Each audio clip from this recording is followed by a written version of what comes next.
What's up, Kaiju family? This is Godzilla Chain 1090, and the crew of Monsters with Attitude is storing to your station today with a brand new, I guess you could say, review discussion.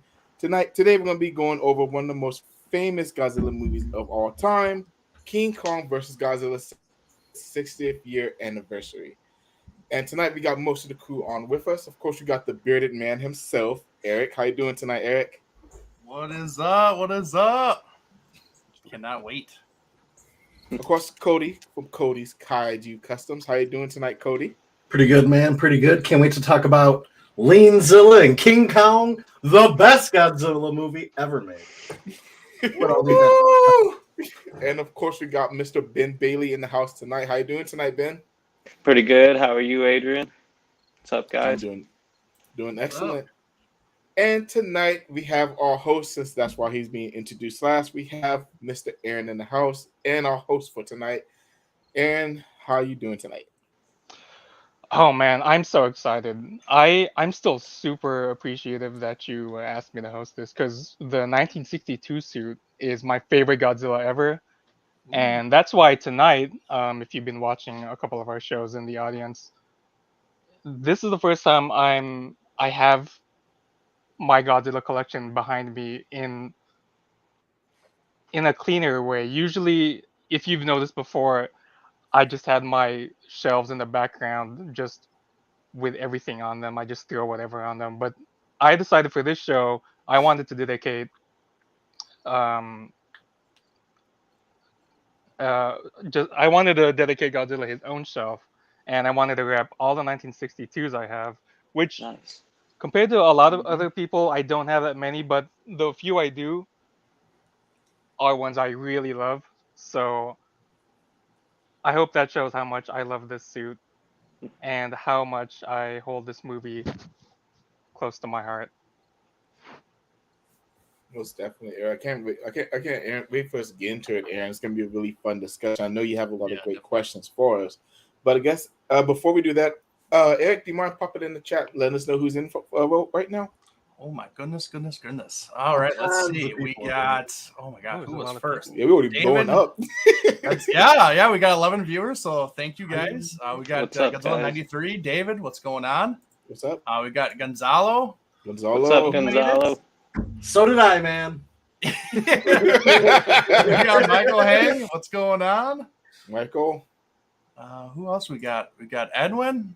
What up? Yo, Eddie? Edwin, what's up, dude? We got Toronto fan. What's going on? Already asking some hot topic questions. So yeah, thanks guys for everybody joining. It's gonna be awesome. Oh, yeah. All right, Aaron. I did my part, sir. You take it from Take here. it away, Thank you Aaron. for that. I'll take the reins. So, we'll actually be talking about both versions. Literally, like 5 minutes before the show, I just got done watching the American cut because I've seen the Nice. Japanese one so much. Despite that, actually, and it's probably true for a lot of us, the American cut's the first one I ever saw. In fact, I think it's safe to say it's my first Godzilla movie ever that I saw before I could even talk straight. I think I was like 3 years old. I think that might have to do with the fact that the movie wasn't the Japanese cut at least wasn't readily available in the States until a lot later. But I thought I would watch the American cut before the show just because I know it'd be important for us to talk about both versions and not be biased towards one or the other. Definitely. Definitely. When are we ever biased on the show, man? Come on.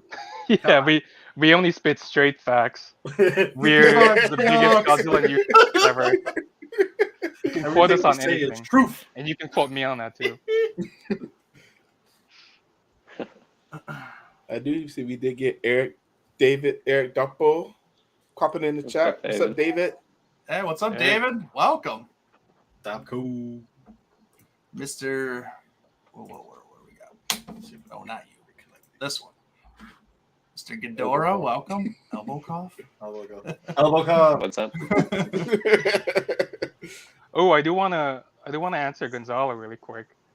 Because I'm such a big 62 fan. At one point I did have excuse me, at one point I did have at least one version of every representative sculpt from X Plus. He asked, "Hey, where's that original 30 cm at?" So I actually sold that, but for a good reason. I'm gonna replace it later with the Rick light up version Dare because I you. really like that translucent fin on the Rick. Mm. You Yeah. can't beat him, bro. You can't beat him. Yeah. I will stand by this. This does things to the sockeye that I can't even say on the show because there are children here. Yeah. No, I agree. That thing is. I love that thing. The only reason I felt comfortable selling it was because I knew I was gonna replace it someday. Same thing when I sold the Sakai Shin, the O2, Oh basically yeah. anything that was standard. I was like, you know what? I'll replace it with the Rick light up one day. So that's what happened here. Okay, Godzilla. Gonzalez got a Rick. Yeah, I forgot about that. Ooh, yeah. Maybe I'll be in touch with you. Ooh. Deal's going Archie. down. All right. Thank you, Anyway. bye. All right, Aaron, start us off, man. All right. So as always, we have a bunch of questions we want to discuss with each other, and we also want to hear some of your answers in the comments as well, because we like interacting with our audience. So I'm gonna start us off with the first question. We're gonna start off cold here. What does the 1962 film mean to you? And you can speak about the Japanese cut, American cut, whatever you want to do. You want me to go first, or we gonna Oh Come yeah, on, switch off? sorry. yeah. I'm so used to someone else saying, "All right, you start off." All you, buddy. All right. Yeah, let's just go clockwise. So Ben, what do you think? Well, I think it was like you, Aaron. I said like the American version of the 62. I'll be referring to for the most part. I don't like I've seen the Japanese cut a couple of times since the Criterion collection came out, but that was actually my first time watching the Japanese cut was when I got the Criterion collection. It was well, we'll save all that. But anyway, it means a lot to me. I love King Kong. I love Godzilla. Seeing them in a film together. Can't remember if it was my first like you, but I know it was, really early on. I saw that film, and it. I collect a lot of 62 stuff. Just love it. So it means a lot to me as a film. What about you, Cody? 1962 is honestly my favorite Godzilla film. I know I always say like I love Super Mecha Godzilla, and I'm tearing up with Fedora. You got onto lots the of wall. favorites here, man. But the goofiness and just how Godzilla looks, how King Kong looks and moves, the fight scene, the ridiculous fight scenes. I don't know, something about it just screams Godzilla to me. When I think of Godzilla, I think of like 93 or I think of 62. Like those are the Godzillas that I think of. And I don't know. It wasn't one of the first Godzilla movies I ever watched. I definitely watched it later down the line, but as soon as I saw it, I was like, oh, like this is the Godzilla that I enjoy. This is my Godzilla movie. Mhm. So, and then seeing it come back, 50, 60 years later, Yeah. I can't, I love it. I love it. Dude, I know. Sometimes just you start talking like when people ask me my opinion about the 62 film, it's actually not my favorite, and I'll get into why later. But because because it was my first Godzilla movie, when people ask me my feelings about it, I just start talking, and then words turn to salad, and sort of what's happening right now. I don't even know where this sentence is even gonna end. Um, but anyway, speaking of talking about our feelings, what do you think, Adrian? So, same thing with y'all. King Kong vs. Godzilla isn't one of my favorite films, but it's definitely one of my earliest. I think it's the second Godzilla film I saw, and that's where I really got to appreciate Tokusatsu in that film. The way they moved, the way they fought each other. Even though King Kong looks crazy in that movie, I do love the way love the way this King Kong looks. Beefcake here, as you coin him, Aaron, is an awesome suit. Again, not one of my favorites, but it just has that evil, He's right. but that lovable look to him. King Kong vs. Godzilla is definitely something that always takes me back to my childhood and my early beginnings of Godzilla. So that's what it means to me. What about you, Eric?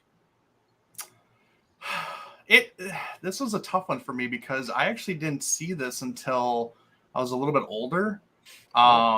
So, and my first version I'd ever seen this was actually the American version. So that's the version that I knew growing up and stuff like that.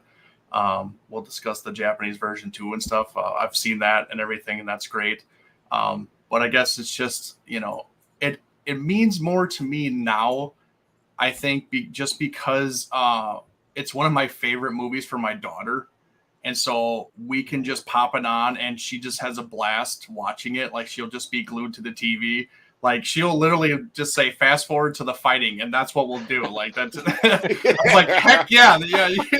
I was like, you were my daughter for sure. Like that's what I want. So Dude, that's me as an adult right now.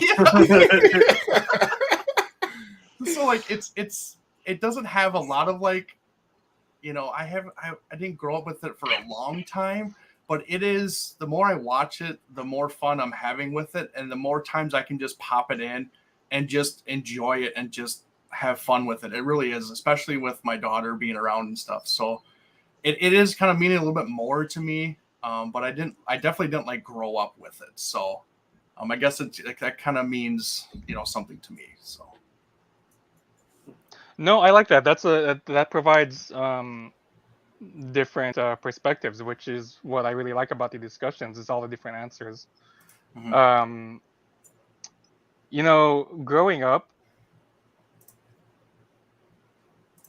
I had always thought of the Heisei Godzilla as, and even now when I think of Godzilla, I think of the Heisei Godzilla, specifically the 89-91 suit, as like the definitive Godzilla. And it Yep. actually wasn't until later into my adult life that I realized the 62 suit was my favorite.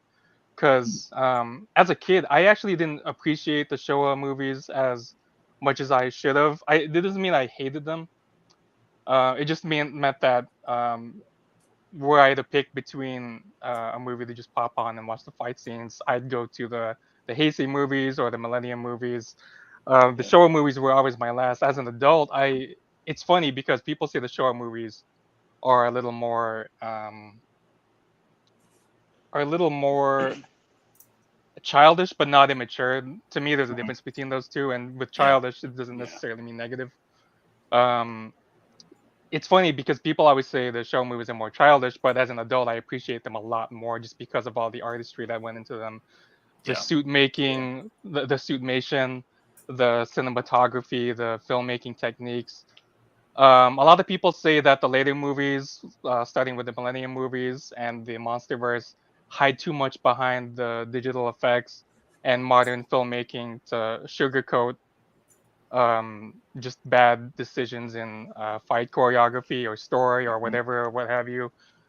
Um, the 62 film, the reason I didn't like the show films as much as when I was a kid is because, um, when kids are trying to grow up, they're all like, "No, I want to be mature. I'm all about cool, Yep. dark, edgy things." Yeah. That's why the Heisei movies were my favorite back then. And even though they're still my definitive Godzilla now, it probably just has a lot to do with nostalgia because Mhm. when I realized my favorite Godzilla suit is 62, I realized it at a point in my life where I was thinking to myself, I can't take things so seriously or what my idea of serious should be. Adults can have fun too. Yeah. Um, and I took the movies not as what I thought they should be, which at the time was more like Heisei movies, but I took them as what they were. They knew when you watch those movies, whether it's the American cut or the Japanese cut,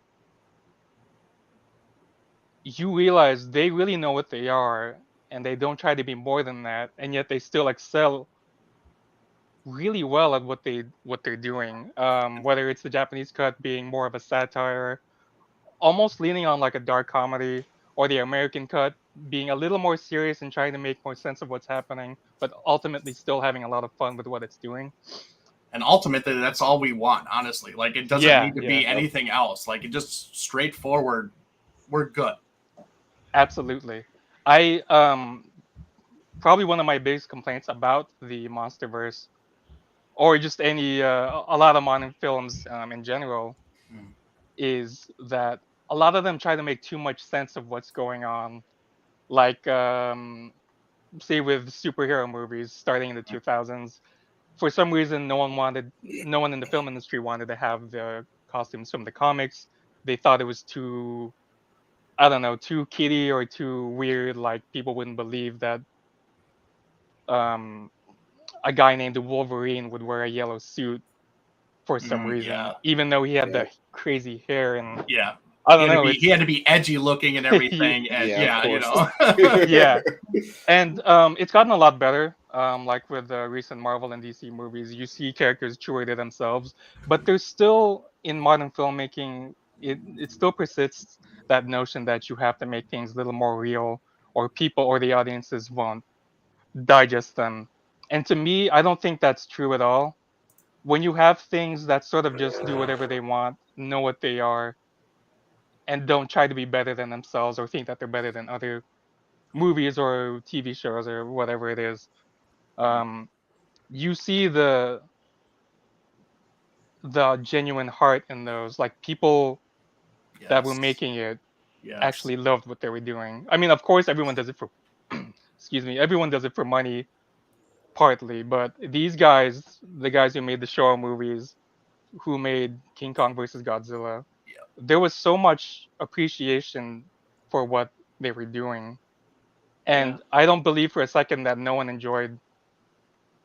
didn't enjoy making part of the movie, at least part of the time. And to I, me, that's what the 1962 film means, is just, in a weird way, it just lets me know that I could be myself and it's fine to be ridiculous sometimes, if that makes sense. yeah. And honestly, the filmmakers nowadays, you probably get 50% of them that actually have the passion for actually making the film, you Yeah. know. And it's like, if and you notice it, like from films that are really good, you notice that, okay, they're either a fan or they did their research or whatever, you know. It shows in their filmmaking. A lot of them just do it because it's a job, you know. They could Yeah. definitely Yeah. take some Yeah. notes from, you know, the Japanese directors, you know, back in the day, where they had heart and passion and blood, sweat, and tears into these things, and it shows. Yeah, Definitely. absolutely. It's just it's wild to me that you could be making something in Hollywood and just hate it the entire time. So Yep. I'm really glad that this movie exists, because to me it really changed the directory of the Godzilla franchise for the better. I mean, before 62 came out, Godzilla had been in stasis for 55 was the last movie before this Yeah. one, so like Yep. 6 7 years. 7 years. In to audiences, that's like that's forever, because nowadays sequels come out uh Every couple of years. Yeah. every, Every yeah, few years, yeah, yeah. so that's Yeah. forever. Like I can't imagine what it would have been like to be a Godzilla fan back then, seeing um there probably were a lot of hardcore Godzilla fans back then, although there was probably really niche at the time. Yeah. I can't Mhm. imagine being one of those guys and seeing that he was being revived, and not only that, he was fighting the greatest monster movie monster ever at the time, Yeah. and Yep. arguably still now, Yeah. King Kong. Yeah. Um, which brings us to our next question: do you think Godzilla would be the same without the 1962 film, the Godzilla franchise? What do you think, Ben? Um, you know, it wouldn't be the same to me. That's definitely true. I love seeing King Kong in the films. I don't know. I think I read somewhere that was it Willis O'Brien really hated the look of King Kong in the '62 film, and thought it was a monstrosity, like terrible, terrible. And I don't know. I always thought he looked kind of cool. That was Yeah. just me. People hate on the arms and stuff like that, but he kind of had the That's part. cataract eyes going on, and Mm-hmm. I mean, Yeah, he was pretty cool. You know, I always thought, you know, first time he came on the screen, I was like, whoa, that's, you know, not the King Kong I'm used to. I had watched the '76 Kong and stuff like that, and those were definitely nowhere close to what we got in '62. So I don't think the Godzilla franchise would be the same um, without that King Kong in there. Even the 2021. I just feel like, there was a lot of hype building up for 2021. I think we knew about it like in 2014 that's what they were gonna eventually do was Godzilla versus Kong, and I feel like that's kind of a big reason why we followed it. All of us are diehard Godzilla fans, so we're gonna follow it. But I feel like that gained some hype for the MonsterVerse. So leading up to that huge fight, I don't think Godzilla wouldn't be around or anything if it wasn't for King Kong. I think what was it, 20,000 Fathom, or the Beast from 20,000 Fathoms inspired it quite a bit too. That was a good inspiration for Godzilla as well. So King Kong entering the franchise was super cool for me. Couldn't see it any other way. It's really hard to see those two not together now. But what about you, Cody? I kind of forgot the question a little bit, but You want me to? It's just. Do you think Godzilla would be the same without 62? that's right. Okay. I definitely don't think Godzilla would be the same without the King Kong film, like at all. So 54 was super serious, obviously. Not a joke in that film. 55 wasn't as serious, but it wasn't like it wasn't comical. It was Godzilla was goofy in a good way. But like that was about it. 62, they were like, all right, like we're gonna make this kind of fun, like more kid friendly, more general audience wise. And I think that set up a lot more of the goofiness later down the line in the Showa films with Megalon and Gigan and drop kicks and Godzilla flying. We're like, well, we're working 52, I don't think if we had another serious Godzilla film, I think it would have taken a darker path, which I've been fine with, but I definitely think it let them explore more goofy options and more silliness in the franchise, which I'm all for. I love it. Godzilla needs to be dumb sometimes. Like, he's a giant dumb lizard. But yeah. Oh my god. What about you, Adrian? To answer you, yeah. No, Godzilla would not be the same. Like Cody already touched on so brilliantly, by the way, Cody. 54 was so serious that you would think they made it as a one-off movie and would have been incredible movie to see as a one-off. And then we got 55 where it wasn't as serious, but it wasn't goofy either. That was also a really dark tone film. And even though I love super dark, serious Godzilla, King Kong vs. Godzilla is what really springboarded it to the level that it's at today, honestly. It really helped get that traction from all audiences, not just Japanese audiences, but as well as American audiences too, seeing their giant monster go up against Godzilla. And like you said, Aaron, at the time, King Kong was the biggest giant monster of all time back at that time. And he was definitely way more famous than Godzilla. And if it wasn't for King Kong, Godzilla wouldn't have blown up the way he did. What do you think, Eric? Hold on, before you answer. Yeah, go ahead. I forgot a little bit. It's been quite a day. If it wasn't for that film, I wouldn't have given two damns about King Kong. Like, I understand he's a very monumental kaiju. Wow. That's terrible. I don't even know if I should be here right now. Shots fired by Cody. Pretend we didn't say anything, all right? 33 is a masterpiece. It's so good. It is. I'm not saying it's not. I understand the history and everything that's come from it, but to me, I like kaiju King Kong. I like the Godzilla King Kong. The 33 and the 70, like Son of Kong, it's not. Son of Kong isn't very good, but yeah. But you know what I'm saying. I like King Kong when he's fighting Godzilla or another giant kaiju, like even Mecha Kong. If it wasn't for this film, King Kong wouldn't even be on my radar. So that's a spicy opinion, but I respect it. What else is new, man? That's all I got. Michael feels some way about that too. I'm sure you do. I'm sure you do. Of course. Hey, but everybody got into it, different ways. So I mean, now I really like King Kong. Now I'm just saying. Oh, good God! Leslie, I'll pass it. No problem. Monkey piss. So So yeah, obviously I'm gonna agree with everybody. If it wasn't for King Kong, it wouldn't have been on the scope as big of a scope as it was. This is the biggest grossing Toho film of all time. And largely it is because of King Kong. I mean, there's no ifs, ands, or buts about it.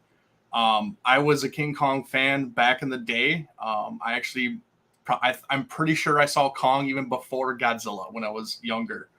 So I was a huge fan of the 33 Kong. For one, I was into dinosaurs, so to see a giant gorilla fight dinosaurs, I was in. I really was. Like that was awesome. And so when they brought it, to fight Godzilla, it blew my mind. It really did. It just put it on another level than what it already was. Yes, it was already good. With 54, 55, it's got its ups and downs, I think, with people.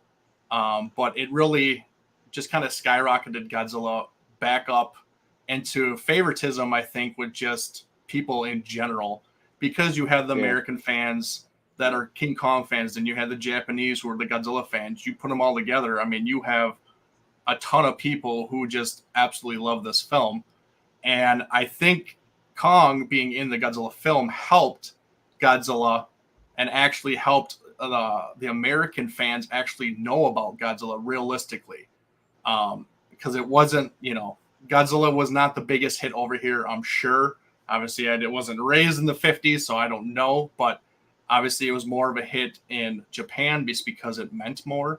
But it definitely probably put American fans their scope on Godzilla and like, hey, what is this? What's this giant lizard all about? And stuff like that. So it definitely boosted his creds, pretty big. So, but yeah, it's definitely for King Kong. He definitely boosted it a bunch. So Yeah, I agree. I mean, giant monsters, even at the time, giant monsters fighting wasn't exactly a new concept. I mean, even with the previous film, Godzilla was fighting Anguirus.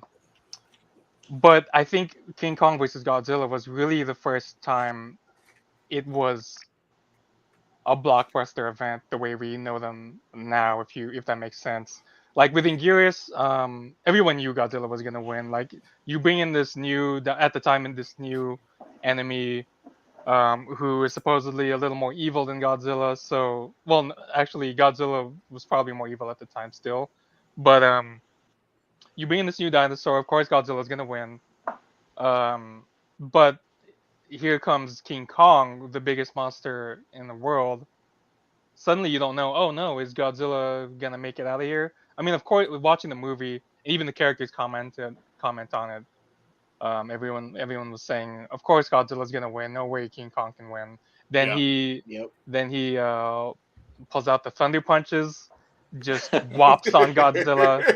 He even gets Godzilla to hide behind a building, which Godzilla stomps on buildings and he's using it for cover. That was wild to me.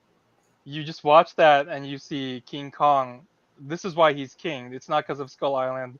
It's not because of whatever else happens in the film. It's because even though he might be the underdog for most of the movie, he, like Godzilla, is also, to at least the people of Faro Island, he's a god and he's a king for a good reason. When it comes to it, he really knows how to lay down the punishment.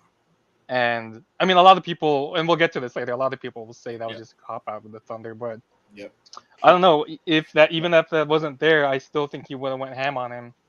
And uh, to me, that sort of big movie event feeling is the reason why I think King Kong versus Godzilla really changed the franchise for the better. Because after that, I think it's because of the success of King Kong versus Godzilla that Toho decided to do another one like that, and why they decided to pit Godzilla against Mothra this time. Because just a few years earlier, Mothra came out, 61. 61. So it was a really good move on their part to have them fight. Yep. Um, and then they just kept going from there. It really had a big snowball effect in the best way possible, I think. Like some of you guys said, Godzilla could have stayed serious, and that would have been fine. But there's no doubt that his status in pop culture would have been way different, probably even way smaller than it is now, I think. I mean, you do have some serious movie monsters that, for the most part, stayed serious and kept their status in pop culture. I'm thinking of the Xenomorph, the Predator, although those got really goofy near the end. Yeah, definitely. But still, it wasn't because of the goofiness in those franchises that made them popular. It Yeah. probably made them less popular, if I'm going to be honest. But with Godzilla, it had the Yeah, opposite it's effect. reverse. Yep. Yes, Yeah. reverse of the Something effects. about the goofiness in Godzilla had the reverse Charm. effect, and Yep. yeah, Yep. it's the charm. It's With the charm, yeah. goofiness in other franchises, it didn't feel sincere. It felt like Mhm. people making movies because they were paid to do it. It felt like a lot of too many chefs in the kitchen. But the goofiness in Yes. Godzilla feels really sincere. When you see the in '65, when you see Godzilla doing the victory dance, or in '73 when he's doing the drop kick, or in '71 and he's flying, Mhm. all of that stuff is really ridiculous. Yes. Yes, it is. But there's heart in it. Somehow you can tell there's heart in it. Like the people who made those decisions didn't say, "Hey, how can I ruin this franchise?" They said, "Hey, Yeah. how can I make this more fun for kids, for the viewers? How can I make this more fun for us?" Yeah. And that's what I really Yeah. appreciate. Without King Kong being there, without the direction they took with King Kong versus Godzilla, because that could have been a serious movie too. And the American cut shows it a little bit with how much it tries to make sense of the situation. Yeah. Yep. What they did with it, what they ended up doing with it, I think helped Godzilla become what he is now. And it didn't remove the possibility of him being serious at all. I mean, look at the later '70s movies, especially with Mecha Godzilla. Yeah. Some of those parts are pretty brutal. Or Yeah. with Gigan, Yep. I think he's the first. I think Gigan's the first enemy kaiju to make Godzilla bleed, if I'm not mistaken. Mhm. Um, Correct. Yep. so somehow, I think the difference between Godzilla's goofiness and the goofiness of other franchises is the fact that there's a genuine sense of heart and passion behind it, Yeah. and that's what King Kong versus Godzilla really brought to the franchise. It let people know that, hey, Godzilla can be goofy too. It can be a fun time, but it can still be serious. So let's take this running. Let's make more of it, and hopefully it'll be remembered. And it Well, they was. they even made King Kong goofy too. Yeah. I they mean, did. Oh yeah, that's realistically, right. it wasn't even just Godzilla. Like they made him goofy too in the movie, so it was nice to they could do it for both icons, and just make one good film, about it. And they, like you said, they don't have all these extra pieces or arms or people wanting their piece and stuff like that. Oh, change this, no, do that, and then it's like, then you just get trash, and it's just Mhm. one focus, one common goal for everybody on set, and that's what we got, and that's I think why the Godzilla has that franchise heart. itself is so good. Yep.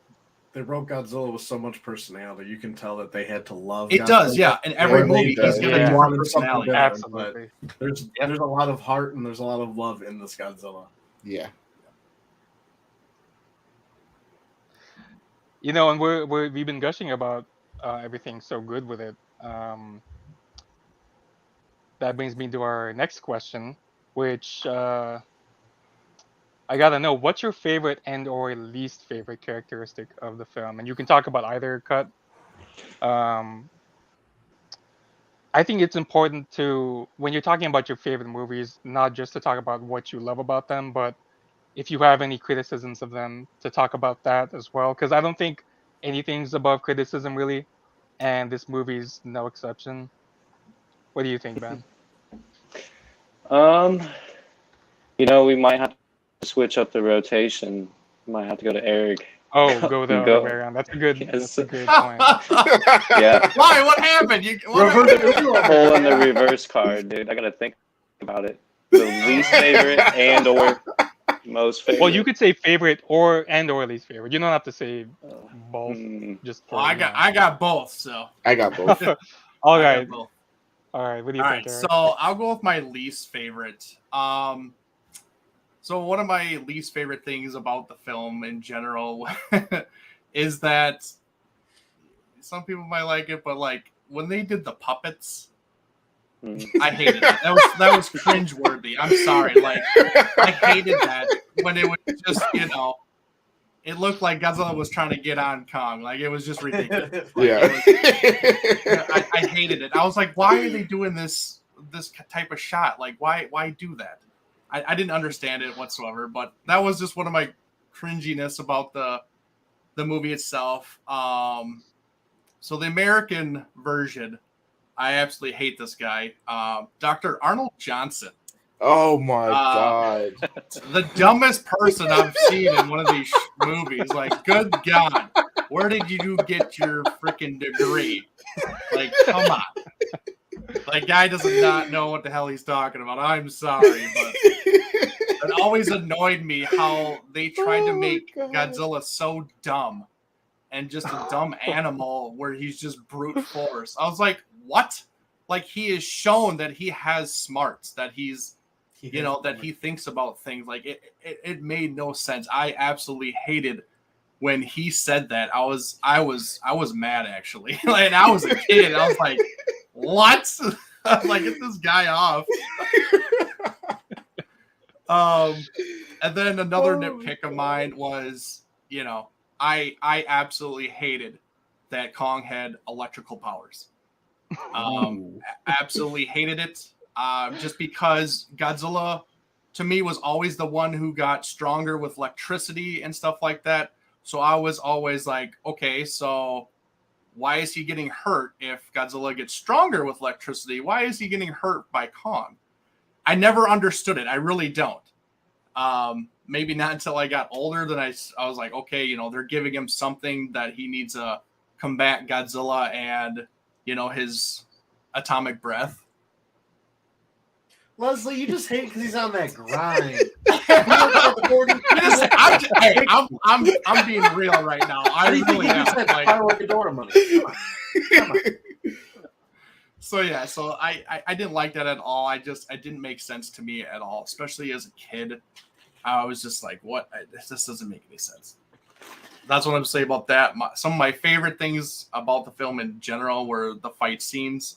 I thought they were a lot of fun. I loved that Kong kind of did more like a couple like wrestling moves. He did like a judo throw and everything, and that got me to get really excited and stuff. Or do his little barrel roll and stuff like that, even though he missed. But just the fight in general was a lot of fun. It really was. And then lastly, it's just. It like we said before, the film didn't take itself seriously. Like, yeah, we had films before it, but this was actually just a lot of fun. It really was. Like, them lifting Kong with the balloons, to like I said, Kong doing a barrel roll and he knocking himself out, like it, or sliding down Mount Fuji. I mean, it was all in fun. Like, it really was, and it was great. It was fun to watch it and enjoy it, really. And it might be those kind of things that gets my daughter to like it, just because it is kind of kooky and everything like that, where it kind of gravitates to her a little bit. And, it obviously did to us when we were younger and stuff like that. So, and that's, we just found more appreciation to it as we got older. So, but yeah, that's my little rant. Hey, I appreciate that. That's the whole Thunder thing. That's a huge, probably the most divisive thing in the Godzilla fandom. So I'm glad somebody brought it up, because actually when I was a kid, sorry, I'll be quick. I know it's Adrian next, but when I was a kid, I'm a little embarrassed to say this, but I thought it was the coolest thing ever, because like all of a sudden King Kong has superpowers. It came out of nowhere, but who cares? I'm like, wow, King Kong is cool now. So then I really liked King Kong after that. It wasn't because of the 33 film, the 05 film. It was because of 62 and its thunder punches. And That's cool. I don't know. It just, I don't know. I know as an adult now it's so stupid, but I just can't help but love it. I can't hate it. I'm sorry. All right, what about you, Adrian? So me and Eric have this inside joke that we both think alike. Cause I completely agree with Eric Oh, no. about Arnold Johnson. I hate that Oh, okay. idiot doctor. Yeah, He yeah, needs okay. his degree taken Stupid. from him. Stupid. I swear to God, I saw this movie when I was 10 or 11, 10 years old. And the second he said Godzilla's brain was the size of a cherry, I wanted to throw that tape out the window. I was so pissed off when I heard that. Oh my God, Dr. Arnold Johnson's a moron, first of all. And I don't hate the fact that King Kong got electricity powers, but I hate that they made that a weakness for Godzilla, because that was absolute bull jive. That's fair. That That makes was sense. bull jive. Yeah. One of the earliest things we see before Godzilla attacks the city in '54 is knock those electrical poles like it's nothing. And now he's scared of them. Are you kidding me? They're gonna do my boy like that? He's gonna be scared of electricity after he melted all those electrical wires in the first Godzilla movie? Get out of here. Yeah. But and same thing with what Eric said though. But the thing I'd like the most about it is the fighting in the movie, because again, even though Godzilla vs. Megalon was my first Godzilla movie, and like I said earlier, the art of Tokusatsu really took a between Godzilla and King Kong fighting in this movie. I really love the fight in this movie. It's to me, it's yes, a marvel. You know what I meant, Matt. The fight between these two are amazing. It's one of my favorite fights in the Godzilla era still. So, that was my rant for today. Cody, what you got? Honestly, I can't hate much on this movie, man. Like, even the stupidness of it, the stupid parts that don't make sense, or that, you know, he's talking about cherries and balls about being the size of Godzilla's brain. I can see it in this Godzilla film. Like, he's just a big, dumb, lumbering oaf. He just comes in like, where's Kong? Where's Kong? Yeah, they're just trying to make him the bad guy who didn't have anything, and then gave all the character and the personality to Kong, basically. Which is, it's fine with me. And Godzilla himself had quite a bit of personality. It's dumb, goofy personality. He's a 12-year-old child. But for this movie, it's true perfectly. And I guess the one gripe would be that, why is Godzilla weak to electricity now? But I'm watching 250-foot animals fight each other. I can disascend my belief a little bit. Yeah. And electricity can hurt Godzilla for a film. That's okay. Kong's got to have something over him. He's pretty weak, man. Yeah, Leslie, you heard that. Yeah, you Kong did. sucks, bro. Hey, Kong. I would never have a one-of-one figure of it purposely built for me. Who would do that if they hate him? Got an answer, Ben? Yeah, I thought of something. You know what really bugs me and still bugs me? They're out there on Faroe Island and they're walking around in the mountains or whatever, looking for berries or Kong or something. They find that giant lizard. You know, they swing it around and then they shoot it. That was terrible. Yeah, that was terrible. And then Kong roars because he's pissed off. I was like, right on. I like Kong. He's cool. So, yeah, that was a weird moment for me that I was like, what is going on? Not super necessary, but a cool moment, you know, that just a random moment in the film, and Kong's on the raft and they blow it up with dynamite, you know, and he comes out of the water. I always thought when he came out, you know, did his awesome hair flip, that was super cool. That was pretty cool. So I think that was what you asked, least favorite and or most favorite moment, right? Mm-hmm. Yep. Yeah. Those are all really good answers. I can sort of relate to all of them, even though I said I like the Thunder Punches just because of how stupid they were. Or I shouldn't say stupid, because I like them. Just because of how ridiculous they were. I'll use that. I'll be positive. Even though I liked it because of that, I do have to agree. I don't know why they gave Godzilla a thunder weakness of all things. They could have.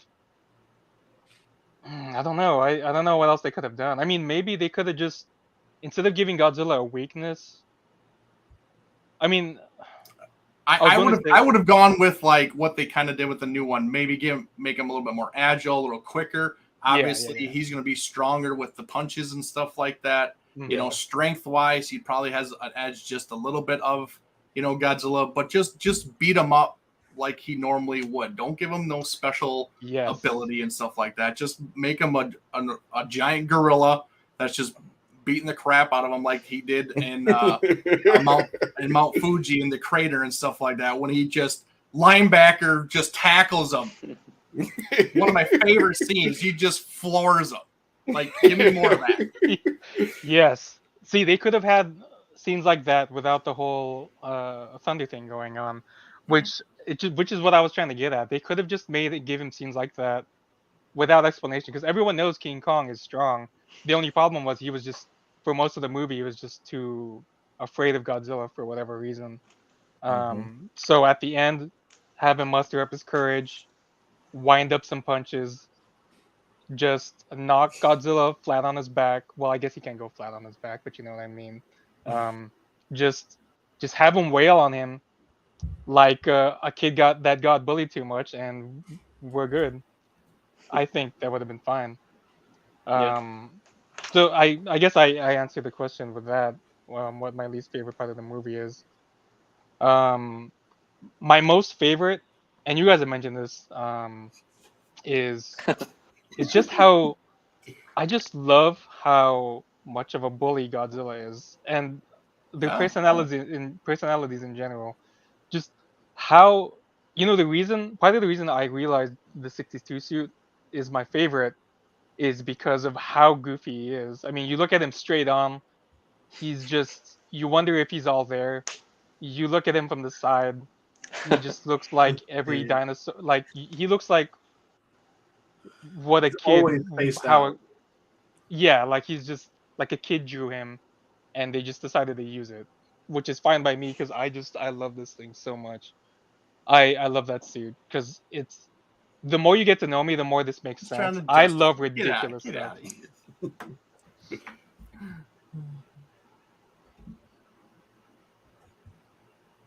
Oh, the next question actually follows along with that. As far as the writing goes, what do you think of it? Like the characters, the plot, what they did with Godzilla's and King Kong's characters. What do you think of that?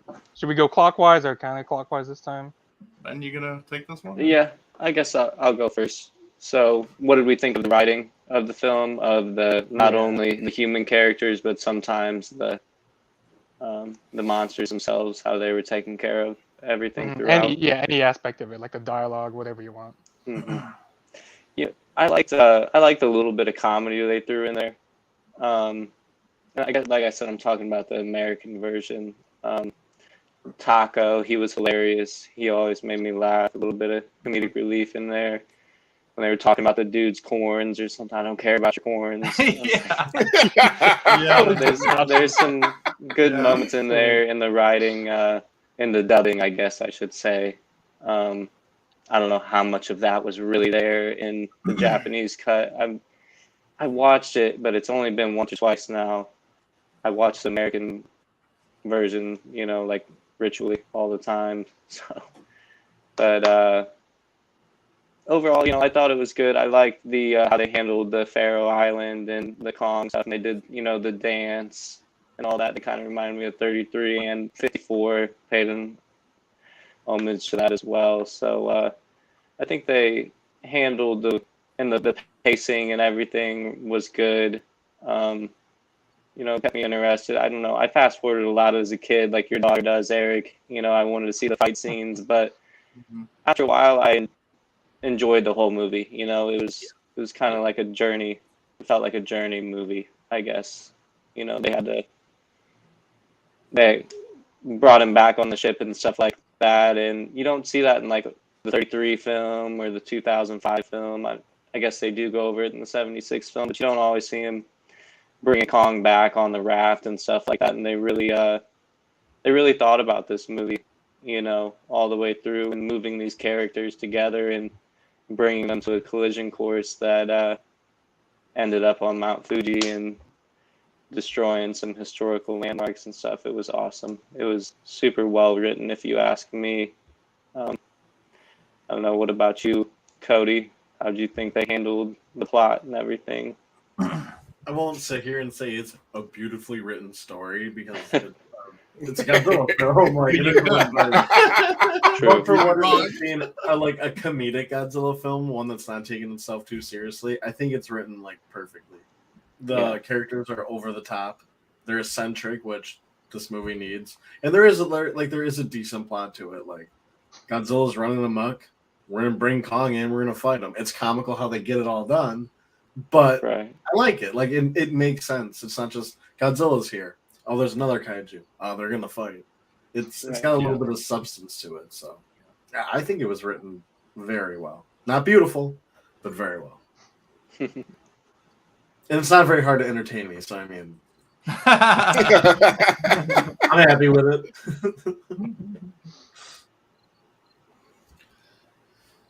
So I have to agree with Cody. It's not beautiful, but it's written very, very well. And to be honest, for a while I did really hate the human dialogue until I was educated and was told that it was meant to be a comedy. When I found out, I had a completely different perspective for the film as far as the human characters and things like that. The monster characteristics and actions never bothered me. It's always just the human plot that was just kind of on. But again, once I learned that it was supposed to be a comedy, I was all game for it. So I really liked the writing they did take with the, at least with the American version. I've only seen the Japanese version once, so I can't remember how that.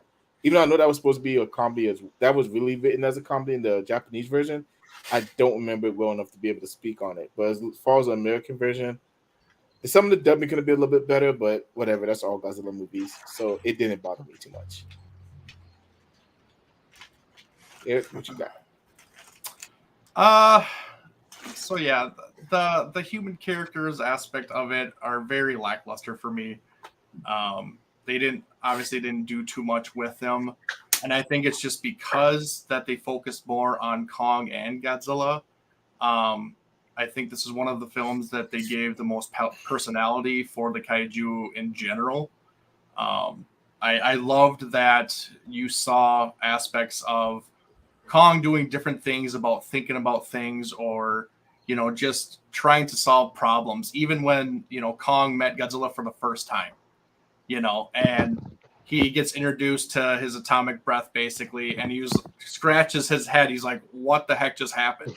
Like that was great. Like that gave him character and stuff like that, and just doing different things like that. It was great. And then, like you said, Aaron, it's true. They basically made Godzilla a bully in this film. Like basically, he was just kind of beating up on Kong a little bit, and he knew he could because he was stronger than him. And then every time he did it, he'd do his chuckling clap, each time. You never thought you would see the 54 Godzilla, years later clapping basically because he beat up And laughing. somebody, like it went from that to that, like different ends of the spectrum.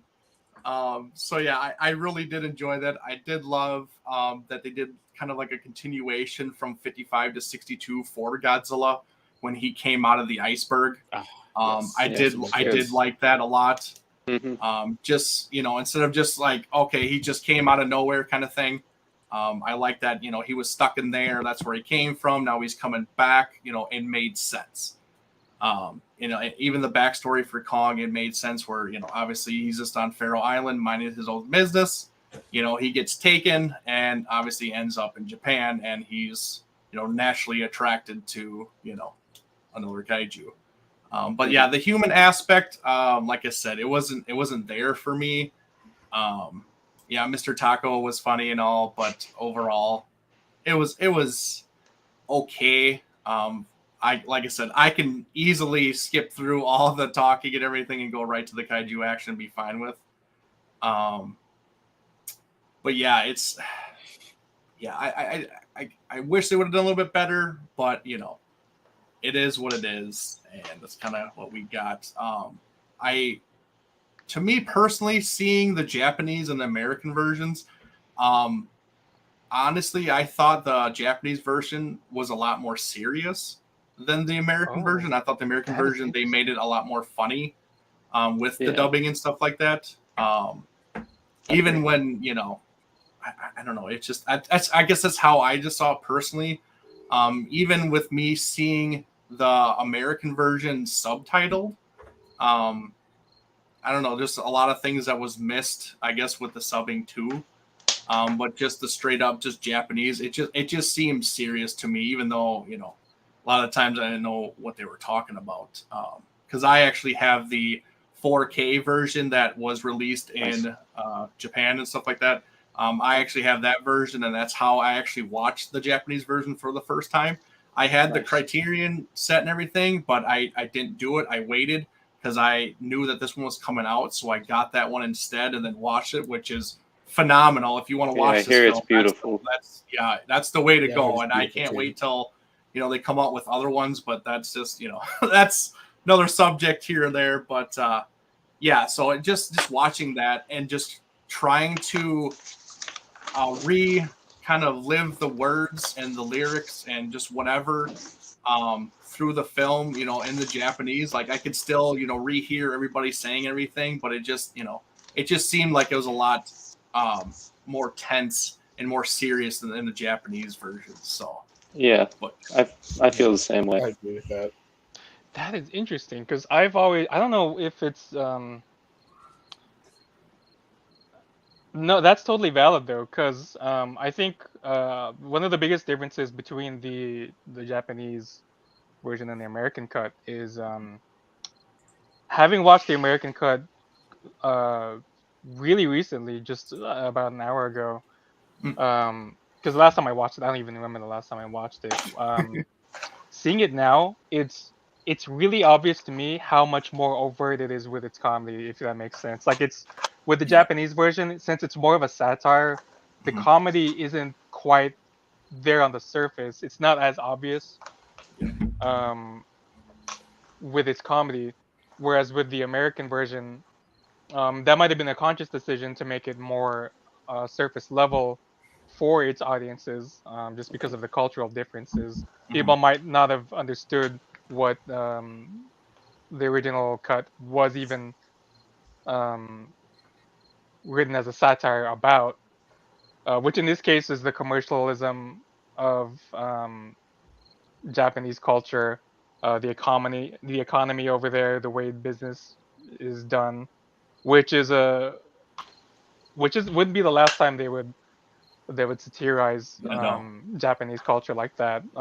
Just as recently as Shin Godzilla with the way they handle politics and just how insane it is. Like with that movie, it wouldn't be as immediately apparent that those are actually supposed to be comedic scenes, like when they're switching meeting rooms all the time and like it's not like haha, this is in your face, laugh, funny. It's more like wow, this is really stupid.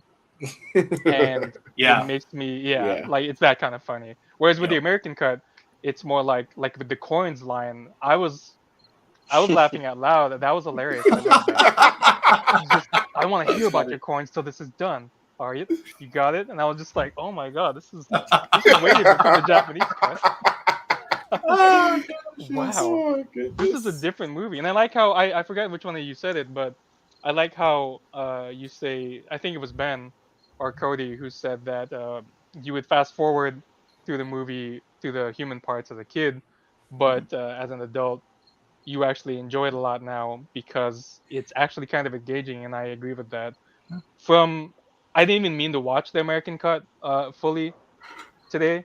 I put it on as a background thing while I clean and set this up. But then 30 minutes later, I found myself just glued to the screen, and I was like, "Oh no, I need to set up. My webcam's not even set up." And just that's how good something about it, whether it's the Japanese cut or the American cut, something about it is just so well gets you crafted. in. Yeah, like it sucks you in, and I don't know, like that to me is that's what they talk about when they say filmmaking magic. You know what I mean? Mm-hmm. Um, Agreed. so as far as the writing goes, I think I kind of already explained it to how I feel about it. I think it's such a well-crafted story. It's not. It's like the suit designs. They're not beautiful, but you can't help but just look at To them in love 'em. awe. Like, wow, Yeah. that is something. I don't think you would see designs like this today. I mean, not that, not to be a boomer and all, like, oh, everything was better back then. But you know what I mean? Just no one would really have. It's Back in true. my day. It's true, man. It's true. It is true. Yeah. Because like I said before, like it all has to be edgy or a certain look to it, Mhm. and Yeah. everything, and it can't be off the wall or anything like that. Because then all they think people won't like it or whatever, this and that, and it's always the same thing over and over. Oh, Yeah, and that's always. part of that's one of my criticisms of the MonsterVerse is, as good as those designs are, you can't. It's really easy to mistake, like for example, Rodan for some other dragon in like Monster Hunter or something. Whereas these guys, I mean, they have the benefit of being so old and recognizable Yeah. in pop culture, but Mhm. even then, they're so distinct to their genre. There's no way you could mistake them. I mean, someone might say, "Hey, is that from Ultraman or whatever?" But even then, the Yeah. Ultra Kaiju would look Yeah. so different from like something from Godzilla or King Kong. Yep. It's Yep. just, something about it is so masterfully done. Um, and it really shows in their. Sorry, I don't think I'm in the camera. Like I was getting lost in my Oh, own a words. Not that Wilson I'm a over genius. there. I what was I saying? It's just they're so well written, even for how simple they are. Like the personality they gave Godzilla being a bully, being a 12-year-old throwing a tantrum, King Kong being the underdog, just wants to drink and pass out. He just wants to live a quiet life. Yeah, it's just Oh my god. it's Drop to me ball. it's so well done that you don't even notice these things consciously on first watch or even growing up. You just know that you like it or that you love Yeah. it, and Yep. um, the writing as a whole, to me, I mean, it's not perfect. Obviously, we all have our grievances with it, but at Mhm. the end of the day, you can't say it's not an entertaining movie, which is all it was ever trying to be, Yeah, Yeah. for and sure. that's good enough Agreed. to me. Yep. Yeah, as long as it like you said, as long as it like you'll just be doing whatever and you throw it on in the background and all of a sudden you literally stop what you're doing and all of a sudden you watch the whole film and you're like, oh crap, I was supposed to be doing this while this is in the background. If that has an effect on you, they did what they were set out to do, Yep. and it just shows. Absolutely. And Mhm. that's exactly what it does. Like this might not be like in my top 5 films, but like man, if it's on, I'm glued to it.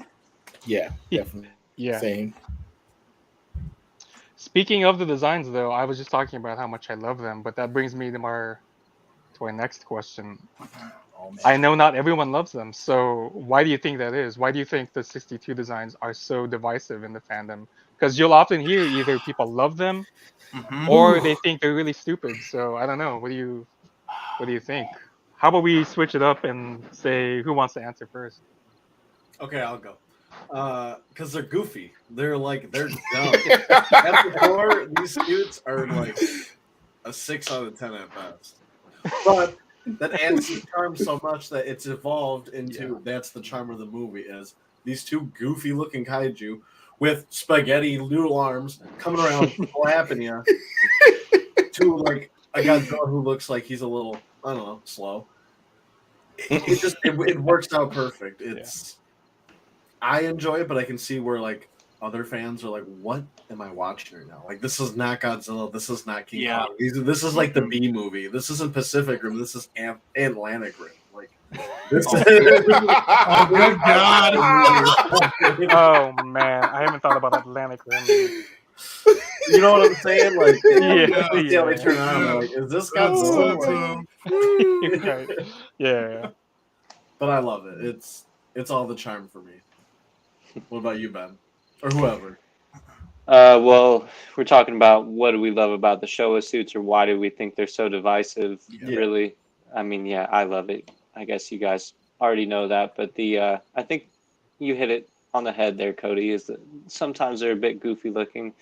I don't know. Sometimes I think they can be. I don't know. 64 and 62. I think those two are probably some of the meaner looking suits. I guess at least 62 from the side, not from the front. I can agree. Yeah. Yeah. But yeah, they start getting a lot bigger eyes after that in the show era, and it makes them look a little bit more cutesy. But I don't know. Yeah, I guess they're divisive because of their goofiness, but I think that's what gains them so much love at the same time. So that's cool. What about you, Adrian? So I'm gonna piggyback on what Cody said with the spaghetti arms, because King Kong does both of these guys look ridiculous in the movie. Honestly, let's be honest, guys. Certain I'll angles never do deny not. that. Certain angles do not flatter neither one of these kaiju, especially Drunk Kong when he's sipping his berry juice and he eyes in the back of his head. The Yep. puppet, Yeah. dude. His And then- tongue sticking out. Cookie Monster himself, as Leslie would say, and I think, and yeah, like y'all said, it's because of how goofy they are, and yeah, because, like I said, 62 from the side, okay, he looks pretty menacing in a sense, but face forward, like Leslie says all the time, it is Cookie Monster Godzilla. He's a big old lot of goofball, and King Kong, he's not. He kind of resembles a crackhead in a sense in some scenes, especially when he's running down Mount Fuji or trampling over the buildings trying to get to Tokyo. Yeah. Oh my goodness! But yeah, it's a love-hate relationship with these suits. You either love it or you hate it, or you're right. You put possibly be down the middle, or you hate it so much you have to love it. I think you and Ben really nailed it. Like, he's so menacing from the side, but then you turn him around, and you want to cuddle him. Like, he's just so goofy. He looks like a plush toy at that point. Like Yeah, when Godzilla's attacking the train yard. That's the tail. Oh, that's the tail. Oh, yeah, yeah. That front Menacing, shot was just looming over. oh, cringe. and then it goes to his face, and he's just, hey. I want to talk about that later. I want to bring that up again. God. What you got, Eric? Yeah, it's hard. Actually really love the Kong suit. I really do. I think this is my favorite iteration of him. Ooh, okay. Out of everything. But I don't know. I like that he kind of had like those dead eyes. Like it kind of made him demonic looking. You know, like it. I don't know if they could have done it any differently, and then actually taken him seriously. Just because, like, if they would have just done those eyes either bigger or actually seen him, I don't think he would have looked as menacing. And I think they had to make him look decently menacing just because he's going up against Godzilla, the king of the monsters. You know, so they had to change him and make him look, you know, scary, I guess. As you go to Fatzilla here, he like you said, he has his moments. Like, I think my favorite scene or the look of him was when he just makes landfall and is attacking that NATO base and stuff like that, and they have that wide back shot of him like almost turning, and he looks perfect. He really does. He looks perfect. And then you got other scenes where he's clapping and you can see the suit moving with him and stuff like that. Like it's a big, like he's a blanket, you know, like this excess fat on him.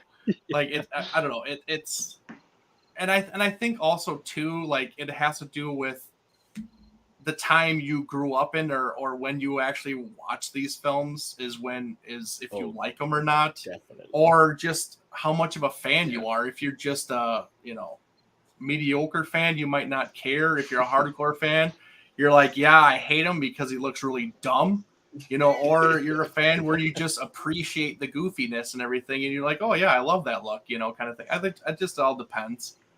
And, you know, like I said, and maybe just depends on when you actually watch these. If you're an older fan, if you're a younger fan, you know, when you actually watch this during you being a fan, it just, it is what it is. But yeah, Kong is great for me. Godzilla is 50-50, I guess. I don't hate him, but I don't love him.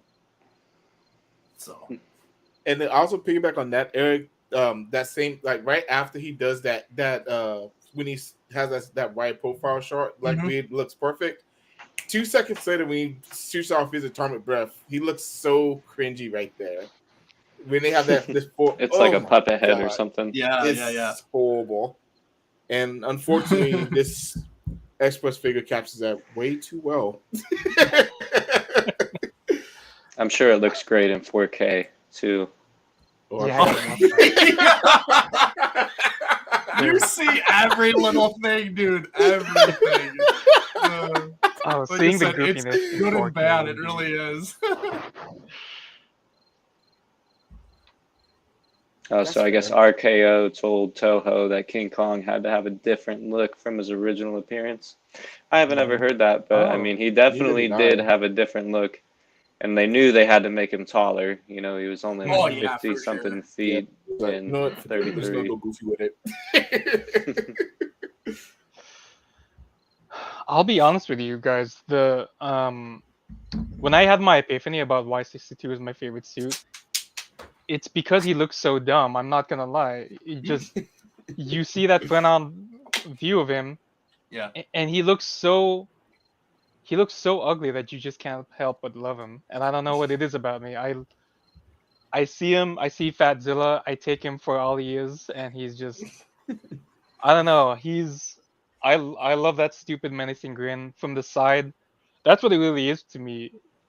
For me, is the duality of it. And I don't know if they intentionally did this. It's probably not that deep, but from the side, he really does look just terrifying, and I love that angle. But something about seeing him from the front, just everything goes away. You see his thighs, you see his hand clapping, you see his belly. You see his eyes not his looking in the same feet, direction. I mean, yeah. Yeah, you see his big toes. Everything is just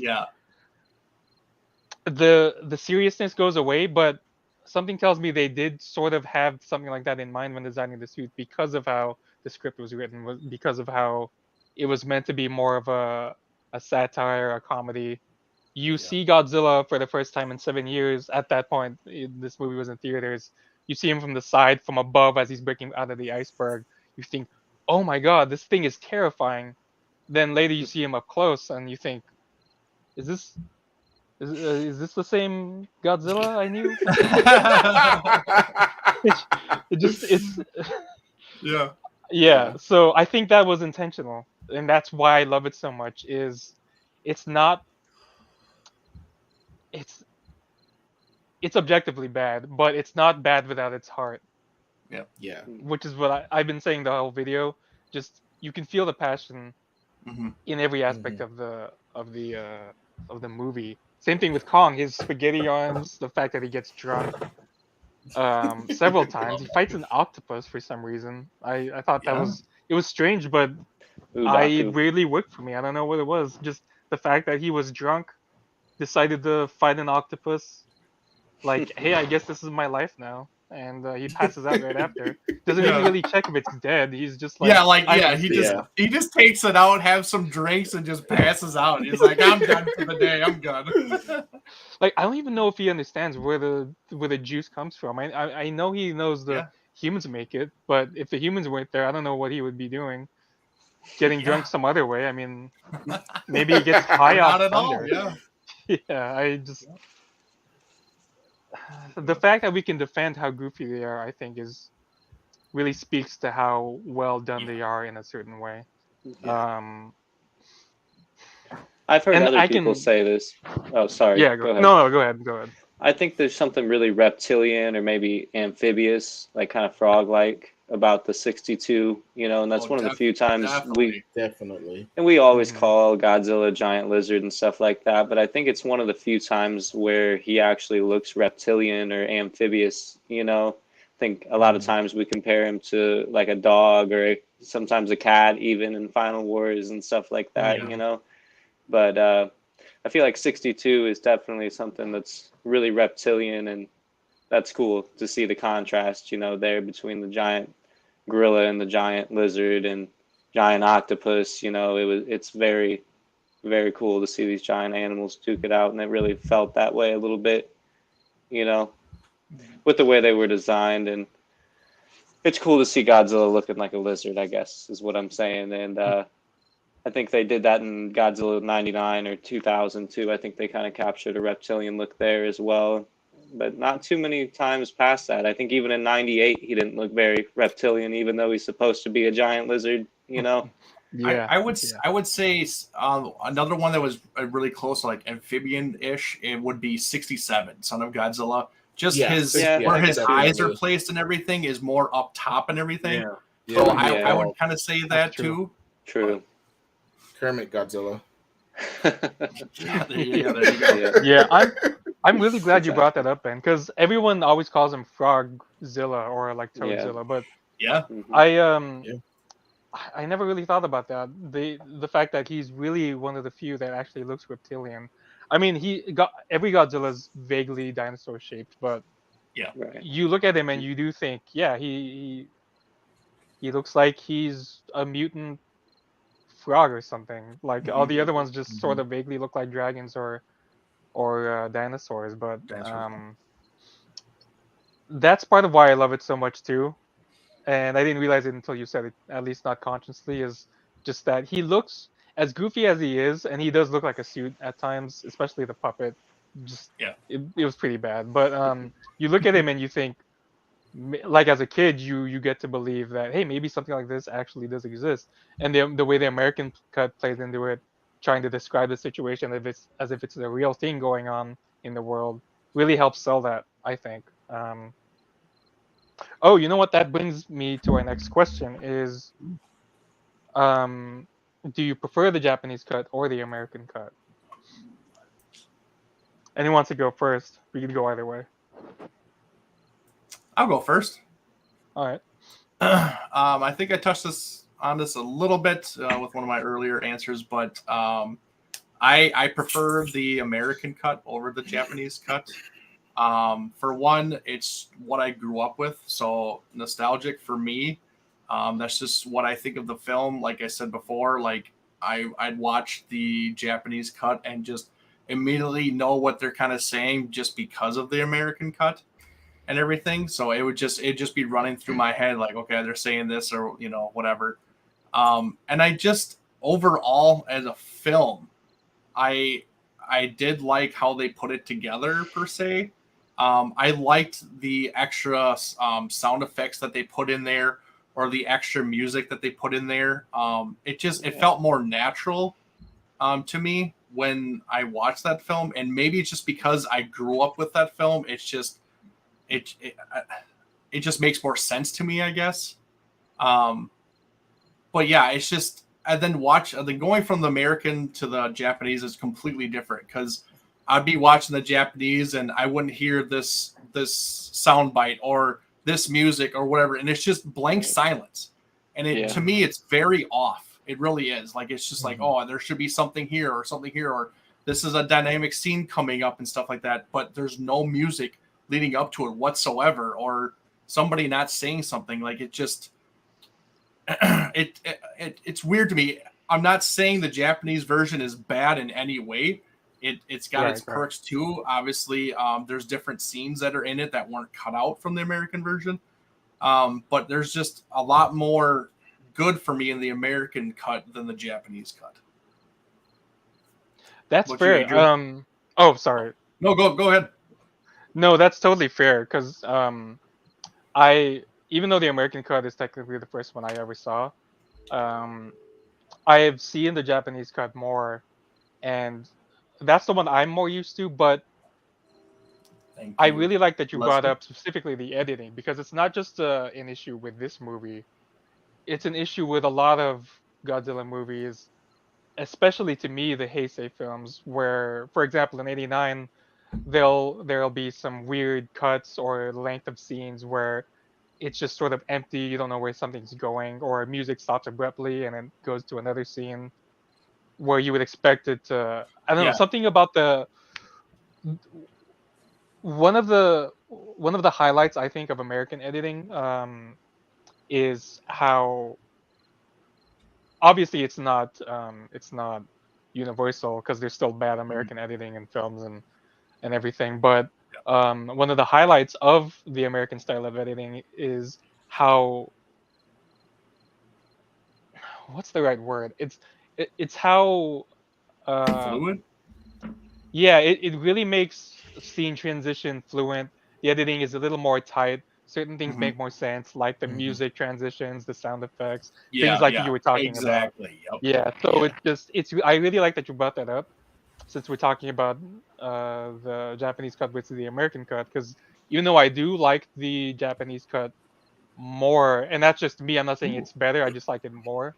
wow. Okay. Um, is it's I do agree that those things about the American cut are I do like them more, and I never realized it until I was watching it just like an hour ago. Yeah. Um, and I do appreciate how much more, like I said earlier, how much more overt the comedy is. I I didn't think I would be laughing that much. I mean, I love the film, but I don't know, something it was just really great. Whoever the staff was behind the American cut, I think they did a great job bringing it to American audiences. But sorry to jump in like that. No, no, no worries. No, I no, don't you're know who was good. going next. Were we doing random or was it Adrian next? On my phone. Hold on, do you think I'm sleeping? I have a 9-week-old kitten that's mauling me under my desk, Eric. Relax. Sure, sure. I That's guess even Cody's got enough next. to throw her out of the room. All right, we can go. What do Cody you got to next. say about the film, Cody? It's a great movie. I'm trying my hardest. God. I didn't even do a show today. Oh god. Oh god. All right, what question are we on?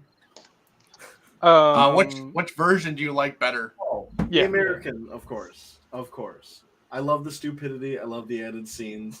While I do prefer subs over dubs, this dub just fits better with the over the top acting. And the voiceover, it matches too well. It adds to the charm. With the Criterion Collection, I watched the original. I still love the movie, but it's not. The same.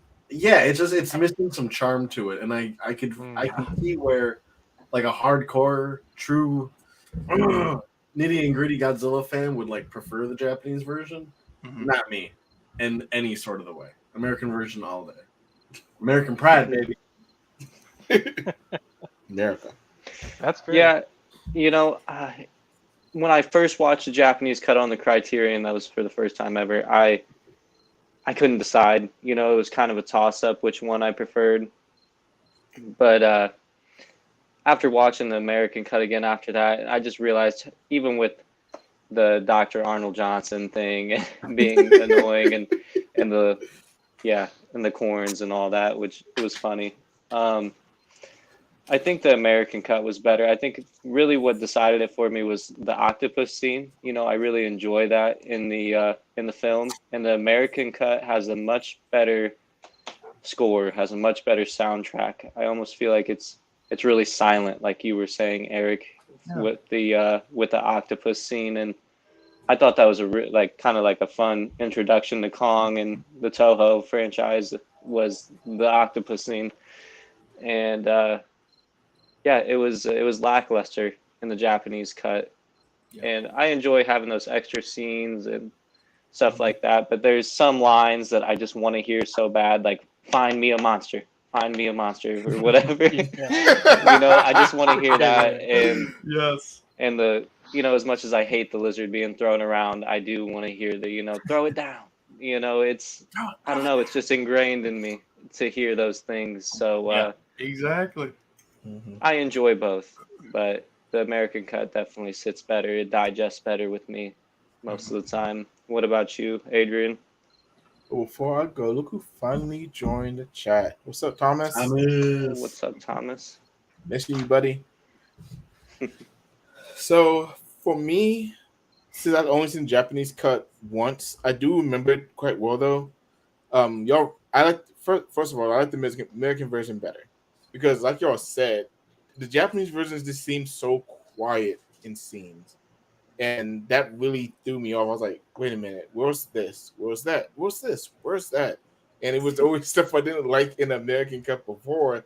Not having the Japanese version made me miss it, and I was like, okay, I can stop pooping on the American version now. And Kong tried to fly. Anyway, Oh, I thought it was so broken Drunk over. Kong. Oh no! Straight decimation. nah, his drunk head's downstairs. But yeah, definitely the American version. And then even though I don't hate the Japanese soundtrack like somebody in the chat does, Leslie. The American dub, even though they pulled it from different monster movies, that's the one that I'm familiar with. That's one that I know and love. Is that version of the soundtrack in that movie? All the little weird nuances, even stupid Dr. Arnold Johnson's ridiculous line. I need it. I need it in my life, and I can't go without the American version. Clean sweep. Yep, seems like it. Well, I now comment on this, like, and this might be why I like the American, because Creature from the Black Lagoon is one of my favorite, actually my favorite Universal monster film. Like, I absolutely love all three of them. I mean, the last one's a little, whatever. I haven't seen the last one, but yeah, those are awesome. I absolutely love it, and yeah, I know it's taken from that film because I actually heard this, but like, it doesn't mean that I don't like the Japanese soundtrack at all. It just sounds better, and it just makes more sense. It does when you watch the actual American version. It just does. Yeah, I know someone earlier was saying that they like that they hated that the Japanese soundtrack was taken out, and then I know Leslie was talking about this in a chat a few months ago. So I actually went back and listened to both soundtracks back to back, and even though I do kind of like I like Godzilla's theme on the Japanese soundtrack, the American soundtrack is better. As much as I hate to admit it, because most Godzilla movies I do prefer sub soundtrack versus dub, but the American soundtrack is definitely better, and it actually makes this movie what it is. Without it, this movie isn't as good as it is. Wow, that's all totally fair. I lost my train of thought. Sorry, I saw Ben's I did too. the FSL or RMC, whichever one that is, and I was just admiring its face again because I love this thing. Yeah, in person, it's crazy. Yeah, it's. Sorry, I was just reading Thomas's comment. Yeah, no, that was all really fair though. At first, I was a little surprised that I think I'm the only one that has seen the Japanese version more than the American cut. Like I said before today, I don't even know how long it's been since I saw the American cut. Probably at least 5 years. So Wow. not that I ever hated it. I just liked you just the prefer it, yeah. So but for all the reasons you guys are stating, that's totally understandable. Like the soundtrack, that more of the tight editing, better use of sound effects, the dialogue, especially how overtly comedic it is. The reason I always really liked the Japanese version is probably for reasons that I'm now understanding. A lot of people would dislike it. Not to be like a hipster or whatever, but the fact that it's quiet where you wouldn't expect it. There's no sound effects that the American version would use, or that the dialogue is more subtle and it's comedic timing, or just it's comedy in general. I like that it gives the viewer time to think about, wait, is this character serious, or is this actually happening, or what am I supposed to think about this scene? To me, the subtle ridiculousness of it makes it so enjoyable. I know that's a total preference thing, which is why a lot of Americans would well, I'm American too, but like American audiences would prefer the American cut. So I can't disagree at all. You guys even make me want to change my answer. So there's that. I mean, I just got done watching the Your American question. cut, and I was gushing about it. So I can't disagree at all. That's where I'm at with that.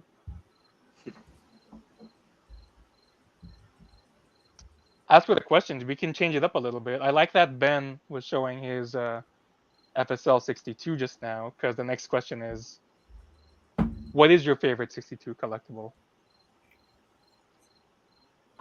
Um, how should we do this? Let's go clockwise. Cody, what do you think? What's your favorite collectible? It's hard, man, because like one of the first X Plus figures I ever got was the original 62, the best 62. That's okay, very nice, very detailed, but the original, you just can't beat it. I think this might be the only example where the original is Better on than all par the or all more the light other than the releases. Sakai. Yeah, Yeah. it's at least This close isn't. to the Sakai They just haven't. blows out of the water. They haven't released the Sakai yet, or the X Plus No, they hasn't done haven't. a Sakai yet. This is I That's forget what it starts that's with an A. Oh, man. Leslie Maybe might I'm know. Hopefully, wrong. he can tell us in the chat. Or, I'm But sorry, the yeah, favorite I know. Is that the RMC? Yeah, That's the RMC. FSL, favorite the Pokemon that RMC. everyone RMC, okay. enjoys. Yeah, Um, yeah. You get what I'm saying. This is just like the base model 62. It's gorgeous. But my overall favorite collectible is definitely the Mark Sing 62 Kong that he made for me with the tree scene, Mark. of course. Gosh, Oh, that guy's I so great. Man, yeah, love that it. one is You great. made it. I set him all the dimensions so it scales perfectly with the original one. He can slam that tree right in his mouth. nice. It is perfect. I have terrible lighting in here, but that's horrifying. Look at that. Yeah, it is. You look Yeah, I Mark love always knocks his King Kongs out of the park. It's not Yeah, unfair. he's definitely a Kong fan. He just looks menacing. Good God. He does. So is this favorite 62 collectible out of everything, or what we Yeah, own, everything. or out of Yeah, everything? everything. You don't have to own it. You could. Wow. Yeah. Jeez. Well, I'll give both, but the RMC is my favorite in my collection, the RMC 62. But I forget what company makes that. That they call it like the it's like the big turn or something like that, and it's like attacking that base that you guys were talking about at the beginning. I don't know if Oh, the one Oh, Thomas yeah, has, right? um No, that's Thomas a big might swing. have I'm No, that's sorry. big. no, yeah, Mega Thomas has House. a big swing. That one's cool. That's a really good 62 collectible. It might be a Mega House. I'm not for sure. Yeah, No, I was just okay, I know looking what at you're it. talking It's a about. model I kit. remember. I've seen. I was Yeah. saying, I've is it a seen. kit? Yeah, it's a Yeah. kit. It's like the Yep. big twist. That's what it's called. It's like the big twist or something Yeah. like that. Yeah, I And know what you're talking about. Yeah. that one's really cool. I've wanted that one for a long time. Right there with the big swing kit that Thomas just posted of Kong swinging Godzilla by his tail. Paradise kit, I believe that is. And it's Yep. super Yep. well done. Mhm.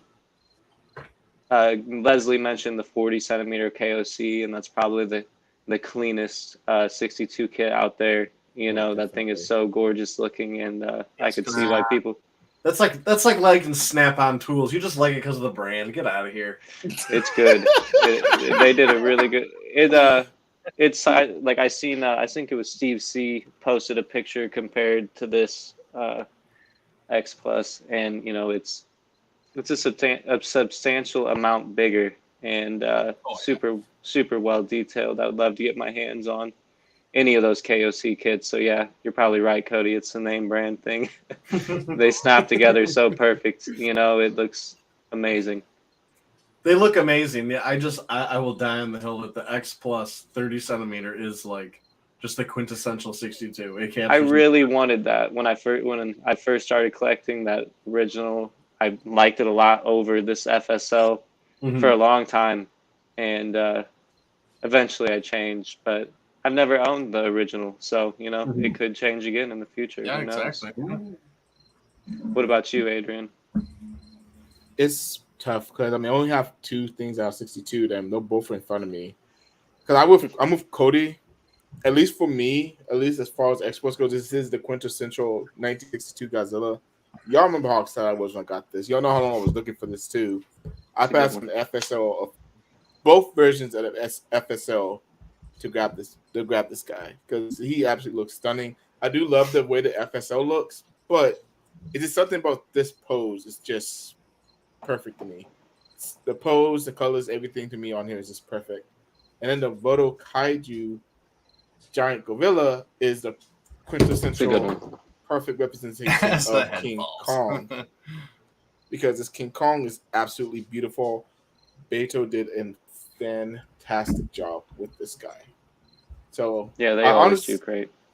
so it's a tie between both of these guys. They're both incredible figures. I want to trade either one of them for the world. Eric?